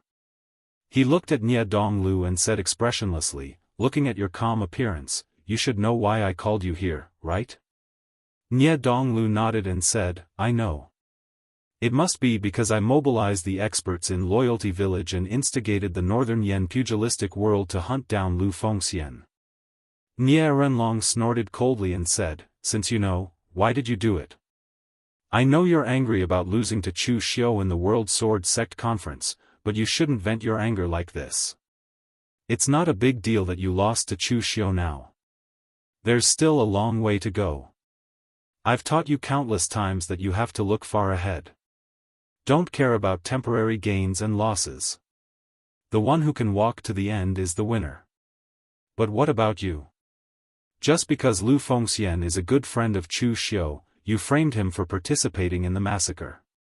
You even mobilized the strength of Loyalty Village to kill Lu Fengxian. Does this kind of thing benefit our Loyalty Village? Using such a childish method to take revenge will only lower your own realm and waste the strength of Loyalty Village. There's no benefit at all." Nie Renlong didn't oppose Nie Dongliu's revenge, but even if he wanted to take revenge, it was best to use a more effective method. He shouldn't be like this, making a small fuss to discuss Chu Xiu and only daring to attack the people around Chu Xiu. Nie Donglu had a serious expression as he said in a deep voice, "Father, do you still not believe me? I won't do this kind of thing that harms others without any benefits. The reason I recklessly chased after Lu Fengxian was not to discuss Chu Xiu, but to eliminate a threat, a large threat. Compared to Chu Xiu, although Lu Fengxian didn't have a good reputation in the Jianghu, he was still a hidden dragon. As long as he had a chance, he would soar into the sky. His strength and potential were not inferior to Chu Xiu's. When he and Chu Xiu were chased out of northern Yen, one went to the Guanzhong torture room and the other went to West Chu. Although Lu Fengxian didn't do as much as Chu Xiu in West Chu, he was appreciated by the World Alliance's Chen Di. Chen Di even personally asked him to join the World Alliance, but Lu Fengxian rejected him. "Father, how could a person that the World Alliance's Alliance Master Chen Di values so much be someone easy to deal with? That Lu Fengxian and Chu Xiu are close friends. If I want to deal with Chu Xiu in the future, Lu Fengxian will definitely be a great enemy. Me making a move against him now is to eliminate a large threat in the future." Hearing Nie Donglio's words, Nie Renlong's expression slightly changed. He naturally knew about the World Alliance's Chen Di. He also knew what kind of existence Chen Di was. Although the World Alliance was in West Chu and the Mortuary Manor was in Northern Yen, Nie Renlong and Chen Di were very similar. Therefore, Nie Renlong had carefully studied Chen Di. The two of them were very similar, but also very different. If the Mortuary Manor relied on Nie Renlong's connections and slowly developed to where it was now, then the World Alliance relied on Chen Di's iron fists to conquer thousands of miles of land. Compared to the various schemes Nie Renlong used to develop the Mortuary Manor, Chen Di's methods were very simple, to the point that it made one's hair stand on end. If you didn't want to kneel, then you would be beaten to death. It was extremely simple and violent. If he didn't want to kneel, he could just kill him. It was simple and violent to the extreme. With Nie Renlong's personality, of course, he wouldn't approve of such methods. However, he had to admit that Chen Di was superior to him. At least, if he were in Chen Di's shoes, Nie Renlong wouldn't be able to be as domineering as Chen Di. Now that Chen Di thought so highly of Lu Fengxian, it was no wonder that Nie Donglu was so afraid of her. Nie Renlong looked a little better. As long as Nie Donglu didn't seek revenge out of jealousy and hatred, wasting the power of the morgue, then it was fine. However, Nie Renlong still said with a serious expression, "Since you know that Lu Fengxian is a threat in the future, but you still don't give him enough attention. You were the one who ordered Meng Yuanlong to take some of the followers of the morgue to kill Lu Fengxian?" Nie Donglu hesitated for a moment, but he still nodded. Jiuhua Green Peak, Meng Yuanlong was the head guest of the morgue, and also Nie Renlong's sworn brother. Therefore, when Nie Donglu asked Meng Yuanlong to help, Meng Yuanlong didn't refuse and led his men to kill Lu Fengxian. Nie Renlong said expressionlessly, "Just now, there was news from Yanxi that Meng Yuanlong is dead. He was killed by Lu Fengxian with his halberd." "What?" Nie Donglio's pupils constricted, and a look of disbelief appeared in his eyes. He knew how strong Meng Yuanlong was. Even among the many Unity of Heaven experts in the morgue, Meng Yuanlong was definitely considered an expert. But now, Nie Renlong said that Lu Fengxian killed Meng Yuanlong despite being a realm higher. He thought that he had overestimated Lu Fengxian, but it turned out that he had underestimated her. Meng Yuanlong was Nie Renlong's sworn brother. In the past, Nie Renlong had spent a great deal of effort to recruit Meng Yuanlong into the righteous manner. But now, when Nie Renlong talked about Meng Yuanlong's death, there was not the slightest sadness or anger in his expression and tone. It was obvious what kind of person Nie Renlong was. Nie Donglu was the same. Obviously, he knew what kind of person his father was. Nie Donglu was only shocked about this, and similarly didn't feel any sadness or anger. After a moment of silence, Nie Donglu said hesitantly, "Then what should we do now?" Nie Renlong snorted coldly. "What should we do? If Meng Yuanlong wasn't killed, this would just be a matter between you juniors. When the time comes, there will naturally be many ways to get rid of Lu Fengxian. But now that Meng Yuanlong has been killed, if I still don't do anything, how will the Northern Yen pugilistic world view our morgue as weak and incompetent?" Nie Donglu frowned. "But I'm afraid that the pugilistic world will say that, Father, you attacked a junior in the pugilistic world and violated the rules. Some people relied on their strength to conquer the world, such as Chen Di. Others relied on their reputation to keep up appearances, such as Nie Renlong. In the northern Yan land, Nie Renlong had a good reputation. He had a wide circle of friends, hated evil, and was kind and generous. All these commendations could be applied to him. Half of the morgue was supported by Nie Renlong's reputation. Therefore, Nie Renlong's reputation couldn't be tarnished. As a martial Dao master, attacking a junior was not a good thing. Nie Renlong narrowed his eyes and said, "There's one thing you did right, and that was to pin the Lu family's massacre on Lu Fengxian. I didn't attack to bully the weak, but to hunt down the villain who destroyed the Lu family, to eliminate evil for the entire pugilistic world. Dong Lu, remember, in this pugilistic world, some things don't matter the process, only the result matters.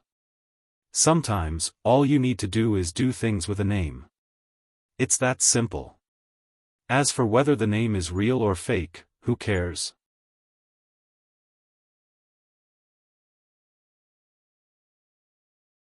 Chapter 413. In a ruined temple on a barren mountain in the west of Yen, Lu Fengxian's white clothes were stained with blood, and her face was pale. She was sitting to one side, recovering from her injuries. A few young martial artists surrounded Lv Fengxian, looking vigilant as they guarded her. After a long while, Lu Fengxian opened her eyes, and those people hurriedly asked, "Brother Lu, how are you?" Lu Fengxian smiled and waved her hand, "I'm a little better, but some internal injuries are not so easy to heal." After all, the opponent was the guest chief of the morgue, Jiahua Qingfeng, Meng Yuanlong. Although I killed him, I didn't come out unscathed. The surrounding warriors looked at Lu Fengxian with eyes full of respect. They were all Lu Fengxian's friends, or warriors who admired Lu Fengxian. They were willing to stand by Lu Fengxian's side when he was being hunted by the morgue. This was also the difference between Chu Xiu and Lu Fengxian. If Chu Xiu was being hunted by the people of the morgue, Chu Xiu would most likely be a lone ranger, fighting against the enemy by himself. But Lu Fengxian's relationship with others was not ordinary. Even knowing that the opponent was the morgue, there were still so many people willing to help him. These people were Lu Fengxian's good friends in the west of Yen.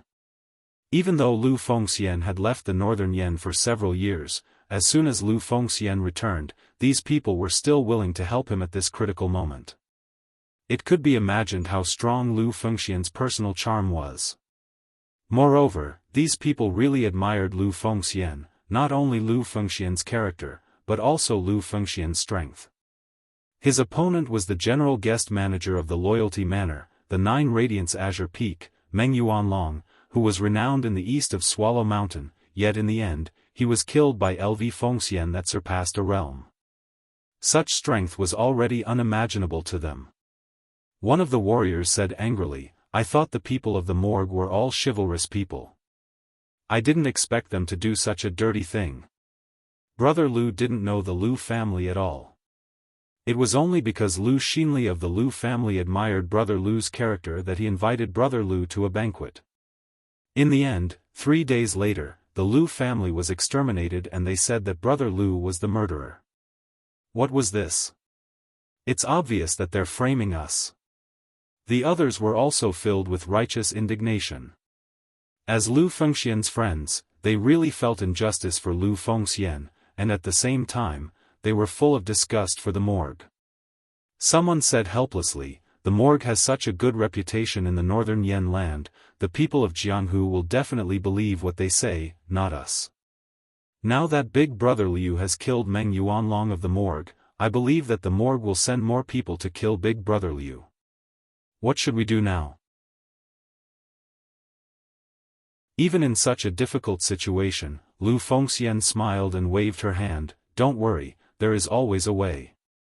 I have asked Chen Sheng to help me go to the Guanzhong torture room to find Chu Xiu for help." The martial artist who had spoken before hesitantly said, "Chu Xiu? But I heard that Chu Xiu's reputation in Jianghu is not good, and he is only the Guanxi penal officer of the Guanzhong torture room, and his strength is not even at the oneness of heaven and man. How can he resist the morgue?" Lv Fengxian smiled faintly and said, Brother Chu and I have been through life and death together. In the past, we were also chased by the Morgue village. At that time, we were just small characters with no reputation. Even then, we survived, not to mention now. Brother Chu once said that I have always been wrong in judging people, but I believe that I have not misjudged Brother Chu's character. He will come. Hearing LV Fengxian's words, the surrounding cultivators could only nod their heads. However, their crisis had yet to be resolved. The Morgue village was one of the 6 gangs of the human kingdom. Not only did they have a large number of members, they also had countless connections in the land of Northern Yen. It could be said that other than the Morgue village, there were also countless martial arts sects that depended on or were bewitched by the Morgue village. At this moment, one of the warriors suddenly said, "Brother Lu, why don't we go to the Green Peak Villa for the time being?" According to seniority, the master of the Green Peak Villa, Lu Qingfeng, is my martial uncle. We can hide there and wait for Brother Lu to recover before leaving. Someone hesitated. Sun Zhangchao, it is not that we doubt you, but the Morgue has too many connections in the Northern Yen. Is your martial uncle reliable? What if he is also related to the Morgue? The warrior called Sun Zhangchao heard this and said coldly, "What are you talking about? Could his Morgue manner cover the sky with one hand in Northern Yen? My master and my martial uncle Lu Qingfeng used to study martial arts under the Qishan 7 masters Feng Yuan. But my master preferred a peaceful life and didn't go to the Jianghu. He only opened a martial arts school in the state capital to make a living. My martial uncle is ambitious and went to the Jianghu after he finished his martial arts. Later, he became the disciple of several masters, but he didn't forget Grandmaster's teachings. Every year, he would come to Grandmaster's birthday. My master's strength is far inferior to my martial uncle's, but my martial uncle is still very polite to my master. By the way, my uncle master had once gone to the godly martial school of the south of Yen to learn martial arts. He could be considered as an in-name disciple of the godly martial school. In the north of Yen, others might be afraid of the memorial village, but the godly martial school is definitely not afraid. Hearing Sun Zhangchao's words, everyone looked at Lu Fengxian. As long as Lu Fengxian agreed, they would go. After all, they all regarded Lu Fengxian as their leader. Lu Fengxian nodded without thinking and said, "Since Brother Sun said so, then let's go to Qingfeng Villa." This was Lu Fengxian's character. Although she was gullible, she gave people a very sincere feeling. This also touched Sun Zhangchao, who made the suggestion. If it was Chu Xiu, he would certainly be suspicious and then beat around the bush. He would only agree when he felt that there was no problem. Therefore, under Sun Zhangchao's lead, the group went to Qingfeng Villa. Qingfeng Villa was near the Pingyang prefecture of Western Yen. It was next to a small mountain with verdant hills and clear waters. The master of the villa, Lu Qingfeng, was considered the number 1 figure in the vicinity of the River Sun prefecture. In the early years, he followed Sun Zhangchao's master and became the disciple of the Qishan 7 masters Feng Yuan. Feng Yuan was a famous martial artist in the Qishan mountains of Western Yen. He had the strength of 5 qis in the origin. As the name suggests, he was good at 7 martial arts, so he was called the 7 masters. Sun Zhangchao's master only learned 4 martial arts. His talent was limited, so he could only run a martial arts school to make a living. Lu Qingfeng, on the other hand, learned all 7 martial arts in 3 years. Then, he began to roam the Jianghu and learned many martial arts. A few years ago, Lu Qingfeng had reached the origin of 5 qis, and his strength had even surpassed his master. Lu Qingfeng might be a little old, so he didn't wander in Jianghu anymore. Instead, he built Qingfeng Villa with his family. Because of his strength and connections in Jianghu, Qingfeng Villa developed quite well. As Lu Qingfeng's martial nephew, Sun Zhangchao had come to the Qingfeng Villa more than once or twice. The guards at the door all knew Sun Zhangchao, so they didn't need to inform Lu Qingfeng before letting Sun Zhangchao and the others in. After a while, Lu Qingfeng walked into the living room. He had a square face, wore a black brocade robe, and kept 3 long strands of beard. He looked extraordinary. "Martial uncle." Sun Zhangqiao quickly stood up and bowed. Lu Qingfeng was surprised to see so many people besides Sun Zhangqiao. "Zhangqiao, who are they?" Sun Zhangqiao hurriedly said, "It's like this. This is the young Marquis Wen Lu Fengxian. I believe Martial Uncle should have heard of his matters. However, it was the mortuary manner that purposely framed him. Right now, we are being hunted down and have no choice but to bring people to trouble Martial Uncle. Once Brother Lu's injuries are healed, we will leave." Lu Qingfeng's eyes flickered when he heard that it was LV Fengxian. He naturally knew about the death of Meng Yuanlong, the guest elder of the memorial manor. However, he never expected that the murderer would be such a handsome but seemingly frail young man. Lu Fengxian's face was pale, but he still stood up and cupped his hands.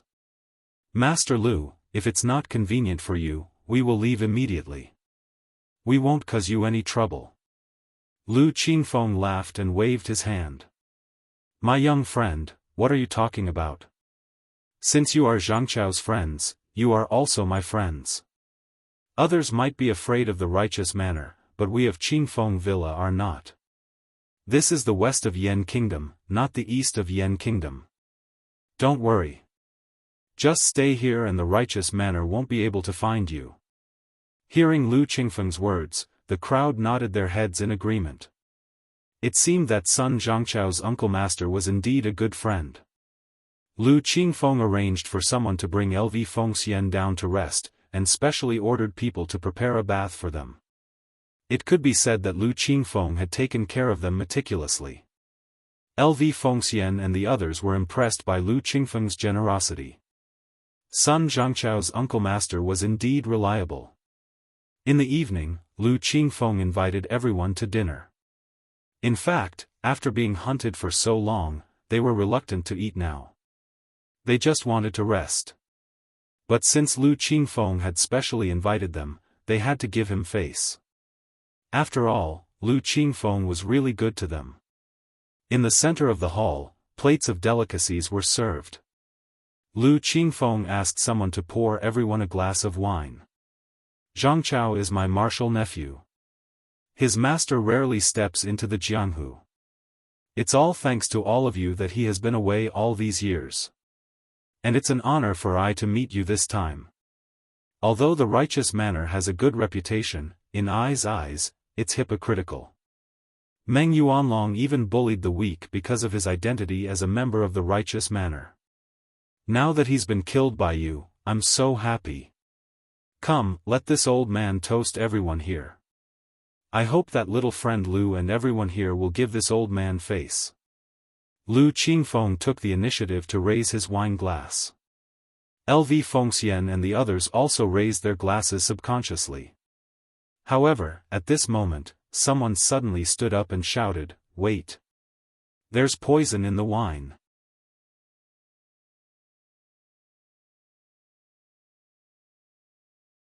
Chapter 4:14. Everyone's expressions changed at the man's words. They put down the wine that was about to enter their mouths.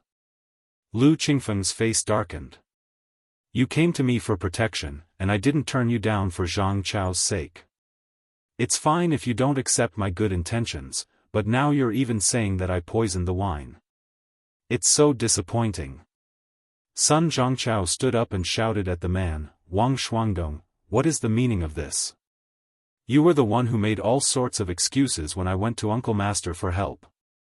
Now you're slandering him. What are you trying to do?" Wang Shuangdong stood up and snorted. "What am I trying to do?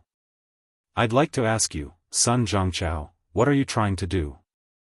You all know who I am. I come from a poor family.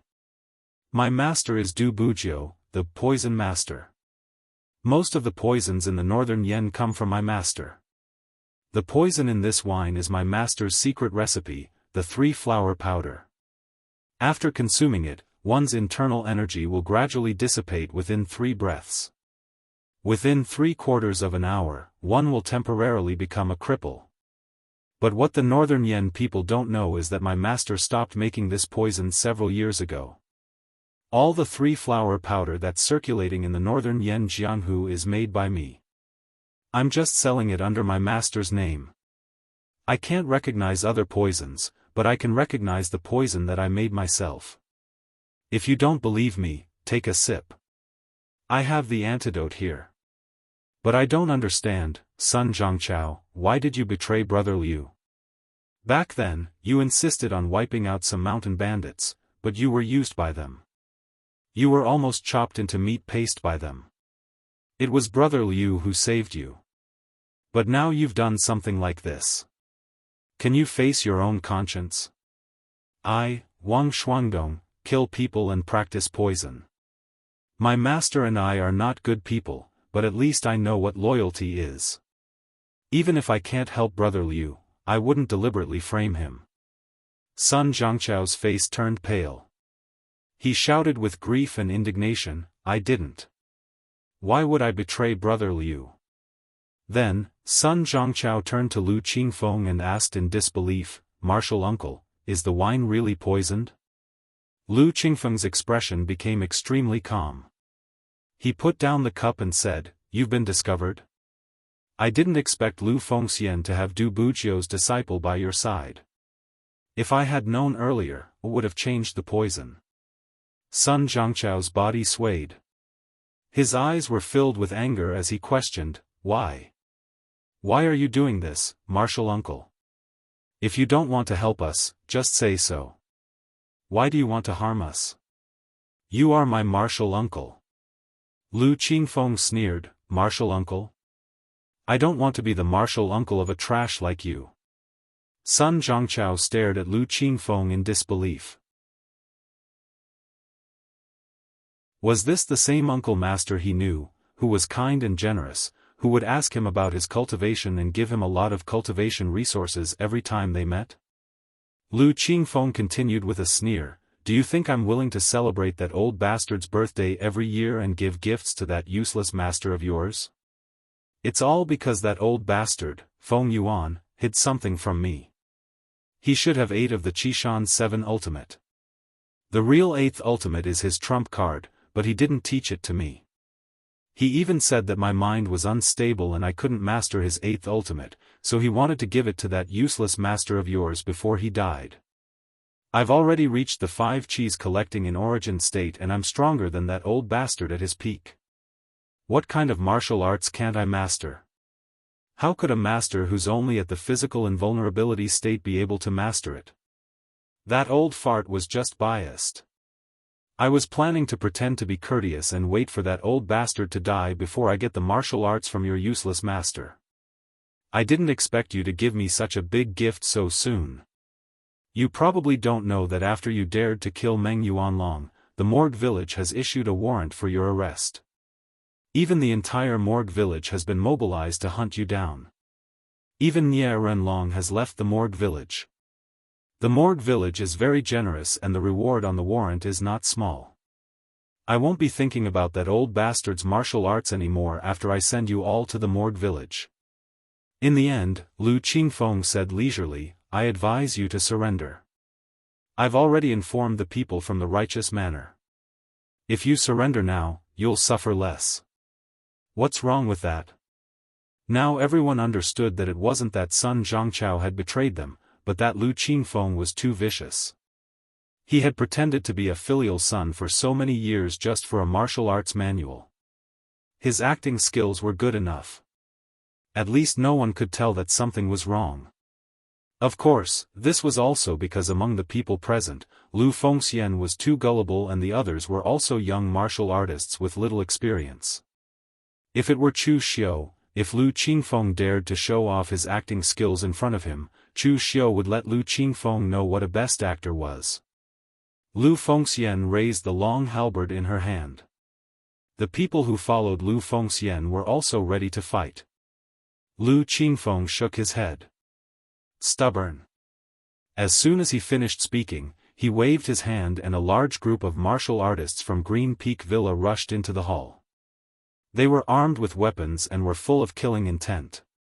Obviously, they were ready. With halberd in her hand, Lu Fengxian shouted, "Follow me." As soon as she finished speaking, Lu Fengxian charged at Lu Qingfeng with the long halberd in her hand. Seeing Lu Fengxian's action, Lu Qingfeng couldn't help but sneer. Lu Fengxian was indeed terrifying to be able to kill a martial artist at the Unity of Heaven and Man stage at the Five Qis origin stage.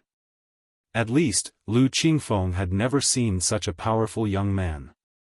However, Lu Fengxian did pay a price for killing Meng Yuanlong. At the very least, he was seriously injured. Otherwise, he wouldn't be in such a hurry to find a place to recover. Lu Qingfeng wasn't confident that he could defeat LV Fengxian when she was at her peak, but he was confident that he could defeat her now that she was seriously injured. Therefore, when he saw Lu Fengxian slashing with the long halberd, Lu Qingfeng didn't have the slightest vigilance and was ready to draw his sword casually. But just as Lu Fengxian's halberd slashed out halfway, a glaring red light suddenly erupted from the halberd. It was like a blood-red rainbow, and its power was extremely powerful, as if it could tear apart the heavens and the earth. An ear-piercing sonic boom suddenly erupted. As the halberd fell, the red moon dyed the entire hall red. Lu Qingfeng and his sword were cut in half by Lu Fengxian's halberd. Instant kill. Before the martial artists from Green Peak Villa could make a move, they saw such a terrifying scene. Their manor lord couldn't even withstand a single blow from that young man and was instantly killed. Perhaps even Lu Qingfeng himself didn't expect this to happen. A moment ago, he was still dreaming of capturing Lu Fengxian to claim the bounty, but the next moment, he was already dead. He didn't even have the mood to regret it.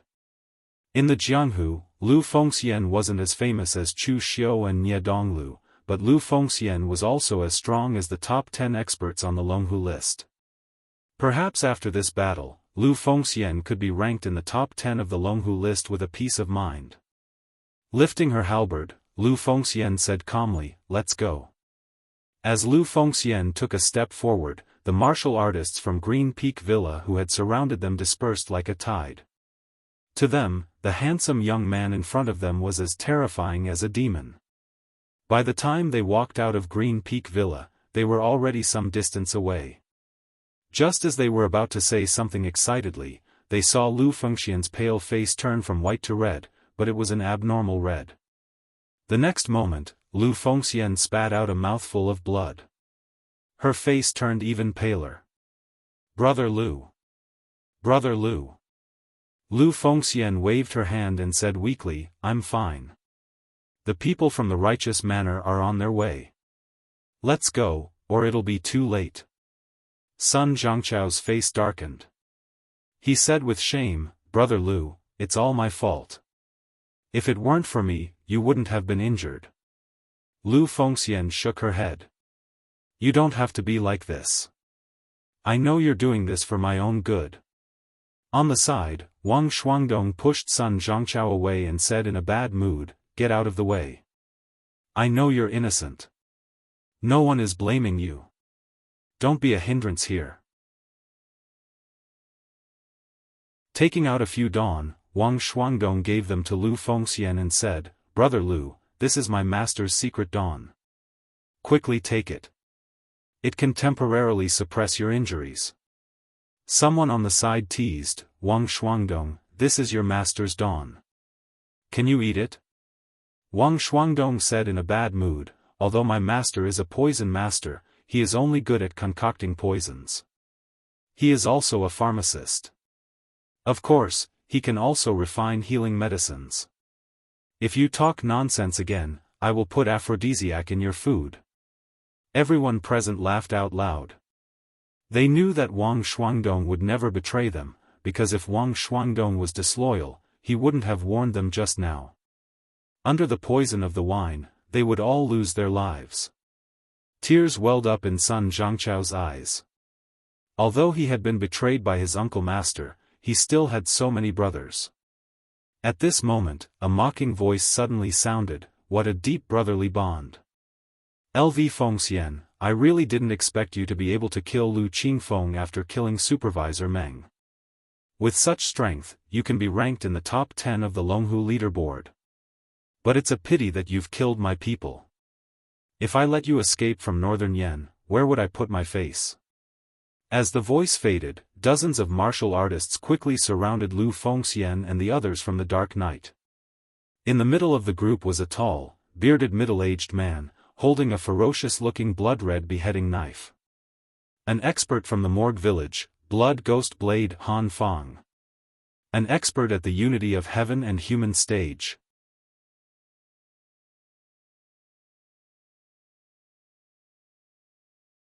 Chapter 4:15. Blood Ghost Blade Han Fang wasn't as strong as Meng Yuanlong. Meng Yuanlong was the guest chamberlain and Nie Renlong's sworn brother. Whether it was power or strength, he was stronger than Han Fang. If Lu Fengxian could kill Meng Yuanlong, she could also kill Han Fang. Unfortunately, Lu Fengxian was already seriously injured. Han Fang, who was at the unity of heaven and man realm, was a more terrifying threat to Lu Fengxian than Meng Yuanlong at his peak. In the night, the blood-colored beheading blade in Han Fang's hand shone with a demonic red light. The corners of his mouth also revealed a hint of a sinister smile. In fact, Han Fang should be thanking LV Fengxian. Meng Yuanlong had always suppressed him in the guest chamberlain, so he never had the chance to stand out. In terms of relationship, Meng Yuanlong was the Villa Master's sworn brother. In terms of strength, he had sparred with Meng Yuanlong countless times, but he had never won even once. Therefore, as long as Meng Yuanlong was alive, it would never be his turn to be the guest chamberlain. But now that Meng Yuanlong was dead, it was his turn to take the position. Therefore, in a way, he had to thank Lu Fengxian. But gratitude was just gratitude. He still had to kill Lu Fengxian. After killing Lu Fengxian, he would bring the credit back to the guest chamberlain to receive the reward. Only then would his position as the new guest chamberlain be justified. Therefore, Han Fang didn't say anything and immediately led his men to attack. He was also afraid that things would change if he delayed. The sinister beheading blade brought with it a murderous red light and exploded with a powerful aura. "They're coming for me. I'll bring up the rear. You guys go first." With a loud shout, Lu Fengxian's halberd slashed down. The red energy was as resplendent as a blood moon. Although Lu Fengxian didn't know why Nie Donglu wanted to attack him, Lu Fengxian knew that Nie Donglu was targeting him. These people were all targeting him, and it had nothing to do with anyone else. These people were his best friends. Lu Fengxian already felt very guilty for getting involved in this matter because of him. Now that it was a critical moment, Lu Fengxian couldn't bear to see them die with him. Han Fang sneered and said, "Leave? None of you will be able to leave today." As soon as he finished speaking, Han Fang's beheading knife collided with Lu Fengxian's halberd. As the Gang Qi exploded, Han Fang immediately felt a huge force attack him. This caused him to uncontrollably take a few steps back, his eyes filled with shock. No wonder Lu Fengxian was able to kill Meng Yuanlong. Her strength was so great that it could be said to be terrifying. Even he felt that he wasn't a match for her when she was an entire realm higher. However, at this moment, Lu Fengxian suddenly spat out a mouthful of blood. His face was frighteningly pale. At this time, he was already an arrow at the end of its flight. Not to mention a great expert at the unity of heaven and man realm like Han Fang, even a weak 5 Qi's origin realm martial artist would probably be able to exhaust him to death. Han Fang couldn't help but laugh when he saw this. This credit was definitely going to be his. Wang Shuangdong and the others hurriedly gathered around and shouted anxiously, "Big Brother Lu." Although Lu Fengxian had asked them to leave, none of them left. With Lu Fengxian's personality in the past, he had made many friends in the West Yen region. There were people from all walks of life, righteous, evil, and itinerant martial artists. Moreover, he had also made many good friends when he returned to the northern Yan region. Now that something had happened to him, naturally, not everyone had the courage to follow Lu Fengxian and resist the pursuit of the martyr village for the sake of loyalty. So, in fact, there were many people who had left. But now, those who stayed were loyal and were willing to accompany Lu Fengxian to die. They didn't leave in the past, and now they would not leave. Looking at these people present, Han Fang couldn't help but shake his head and sneered, "You are all loyal.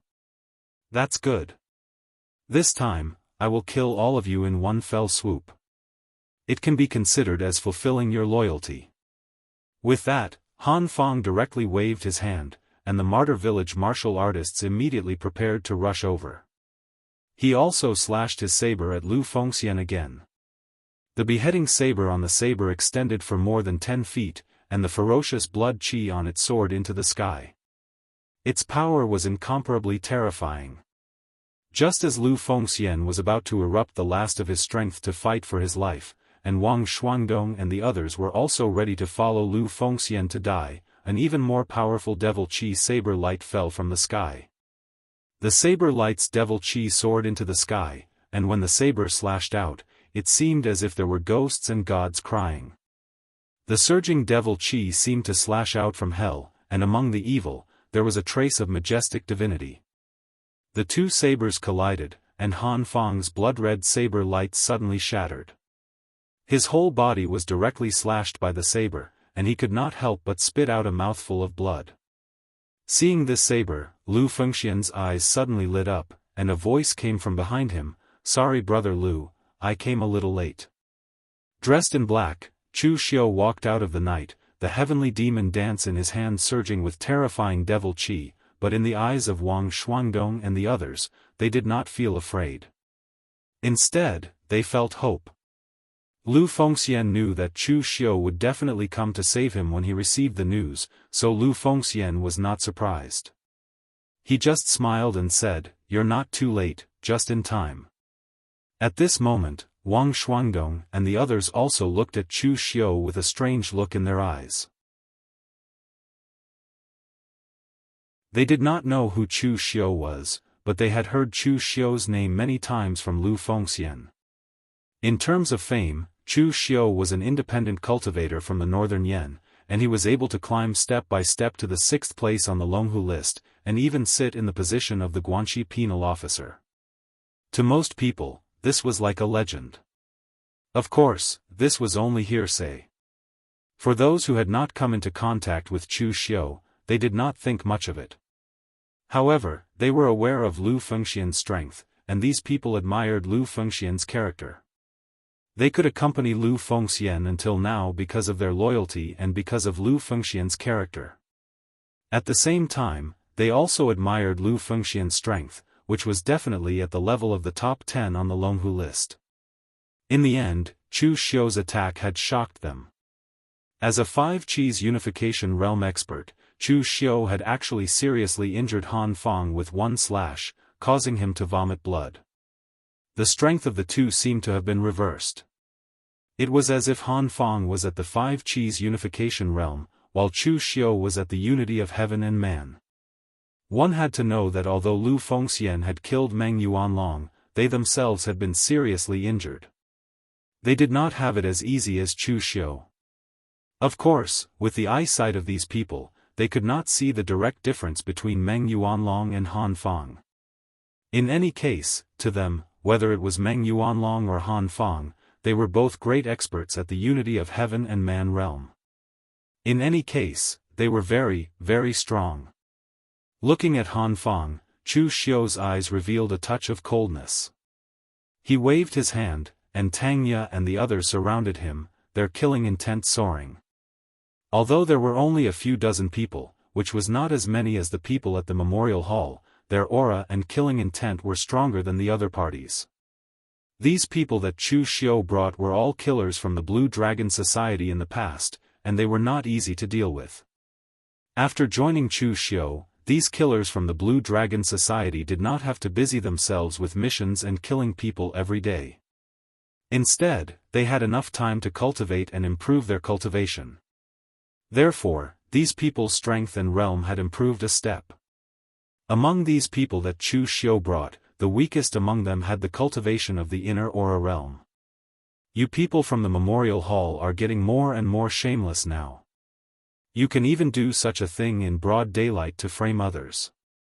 With this kind of conduct, you have the nerve to call it a memorial hall? I have not seen true loyalty, but I have seen a lot of dirty and dishonest people. Han Fang looked at Chu Xiu and the surrounding warriors from the Guanzhong torture room. He coldly snorted and said, "The Guanzhong torture room still dares to meddle in the affairs of my memorial hall. You really think you are a piece of cake?" Although Han Fang said so, he still had no confidence in facing Chu Xiu.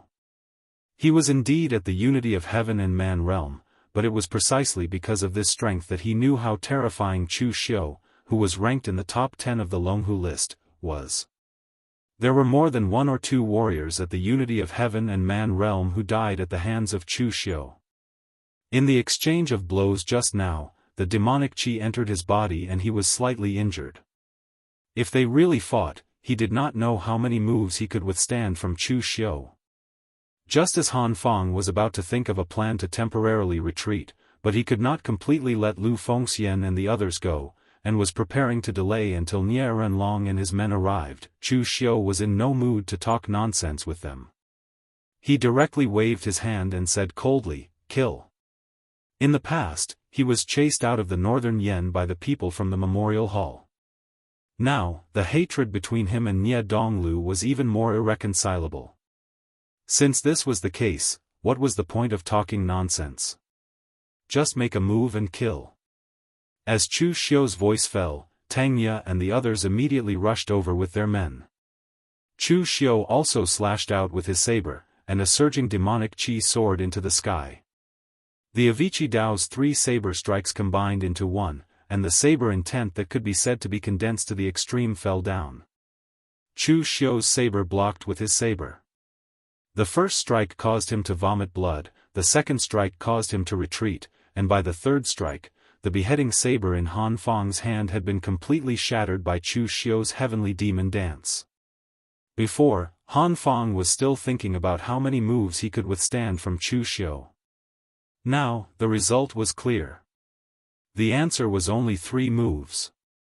Han Fang was in such a difficult situation, and the other martial artists from the memorial hall were not much better. The martial artists from the memorial hall were not weak. Although most of the martial artists who were accepted by the memorial hall were rogue cultivators, they were also elites among rogue cultivators. However, the assassins from the Blue Dragon Society were different. They were the true cream of the crop.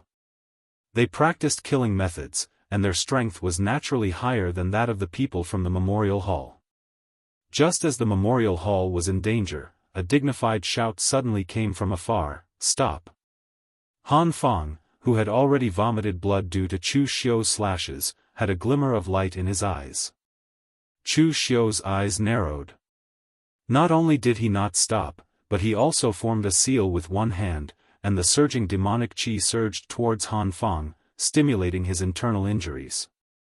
This caused his already injured internal organs to continuously bleed, and the demonic qi was extracted by Chu Xiu. In an instant, his eyes revealed a trace of fear, and the blood in his body seemed to be out of control, crazily rushing towards Chu Xiu. This was the secret demonic art of the Kunlun devil cult, the great demonic blood technique.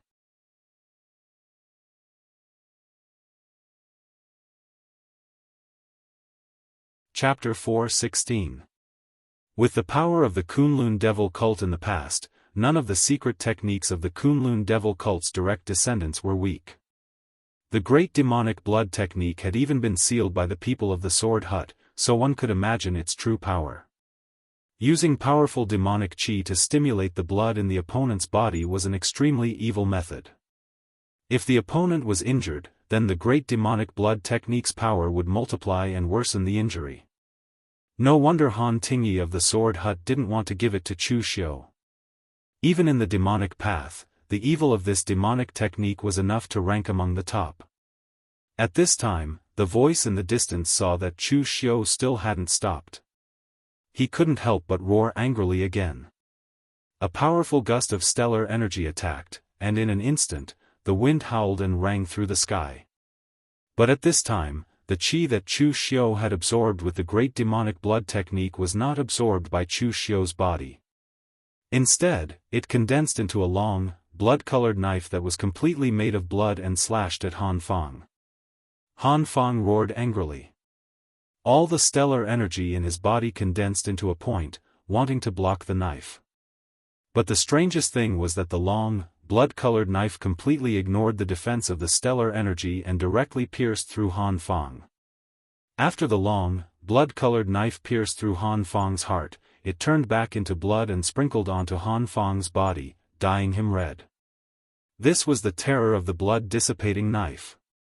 If this martial art technique was used with one's own blood, then it would be a killing move that risked one's life. The stronger one's blood was, the stronger the power of the blood-dissipating knife. But if this martial art technique was used with one's opponent's blood, then it could ignore any defense of the opponent's stellar energy. It was extremely strange. The blood drawn by the great demonic blood technique was originally of the same origin as the opponent. Now, even if it condensed into a knife, it was still a part of the opponent's body. Stellar energy could defend against the opponent's attack, but could it also defend against a part of one's own body? Therefore, the strangeness of the blood-killing divine saber could be said to be impossible to guard against. It should be said that when facing the blood-killing divine saber, one could only forcefully attack and destroy the blood-chi saber power instead of choosing to defend. When Han Fang was killed, the person who had spoken earlier was enraged to the extreme. A powerful palm print made of astral energy fell down like a mountain. It was so powerful that even the surrounding heaven and earth yuan qi was torn apart. In that instant, Chu Xiu already knew who the attacker was, so he immediately began to retreat. He retreated quickly. Although he could easily kill ordinary oneness of heaven and man martial artists now, the gap between him and a martial Dao master was still like heaven and earth. However, the area covered by that palm was simply too large. Furthermore, the power of that palm seemed to be able to control the universe, sealing off the surrounding space and causing the world's origin energy to become incomparably viscous. Almost without looking at Chu Xiu, he knew that this was Nianlong's heaven and earth cloud hand, which held the universe in one hand and grasped the wind and clouds. There was no way to avoid it. Chu Xiu's eyes were red, and he instantly stepped into the state of selflessness. Demonic qi gang qi condensed around his body, and the power of blood intertwined with the demonic qi. The Avicii Dao slashed out 3 times, and the demonic qi soared into the sky with a trace of majestic divinity. This slash was enough to severely injure ordinary oneness of heaven and man martial artists, but in the hands of a martial Dao master like Nianlong, it was easily extinguished by his heaven and earth cloud hand. Chu Xiu did not stop. His hand formed the wisdom fist seal, and in an instant, he released the aura domain, setting up an inescapable net to block this palm. However, the wisdom fist seal's aura domain that covered all directions did not even last for a breath's time before it shattered with a loud bang. Chu Xiu's expression did not change. Duguin was used, and in an instant, Chu Xiu's aura was as still as a mountain. Moreover, the characteristics of the inner force of the great Vajra divine powers were also displayed to the extreme, causing a layer of golden light to flicker around Chu Xiu. With a loud bang, the heaven and earth cloud hand fell, and the aura defense that Chu Xiu had set up by Duguin was directly shattered. His entire body was pressed into the ground, and he was blasted more than 10 feet away. Jumping out of the big pit underground, Chu Xiu's face was slightly pale, but he was not injured. Of course, this was not something to be proud of. This was Chu Xiu's first time facing a martial Dao master head-on.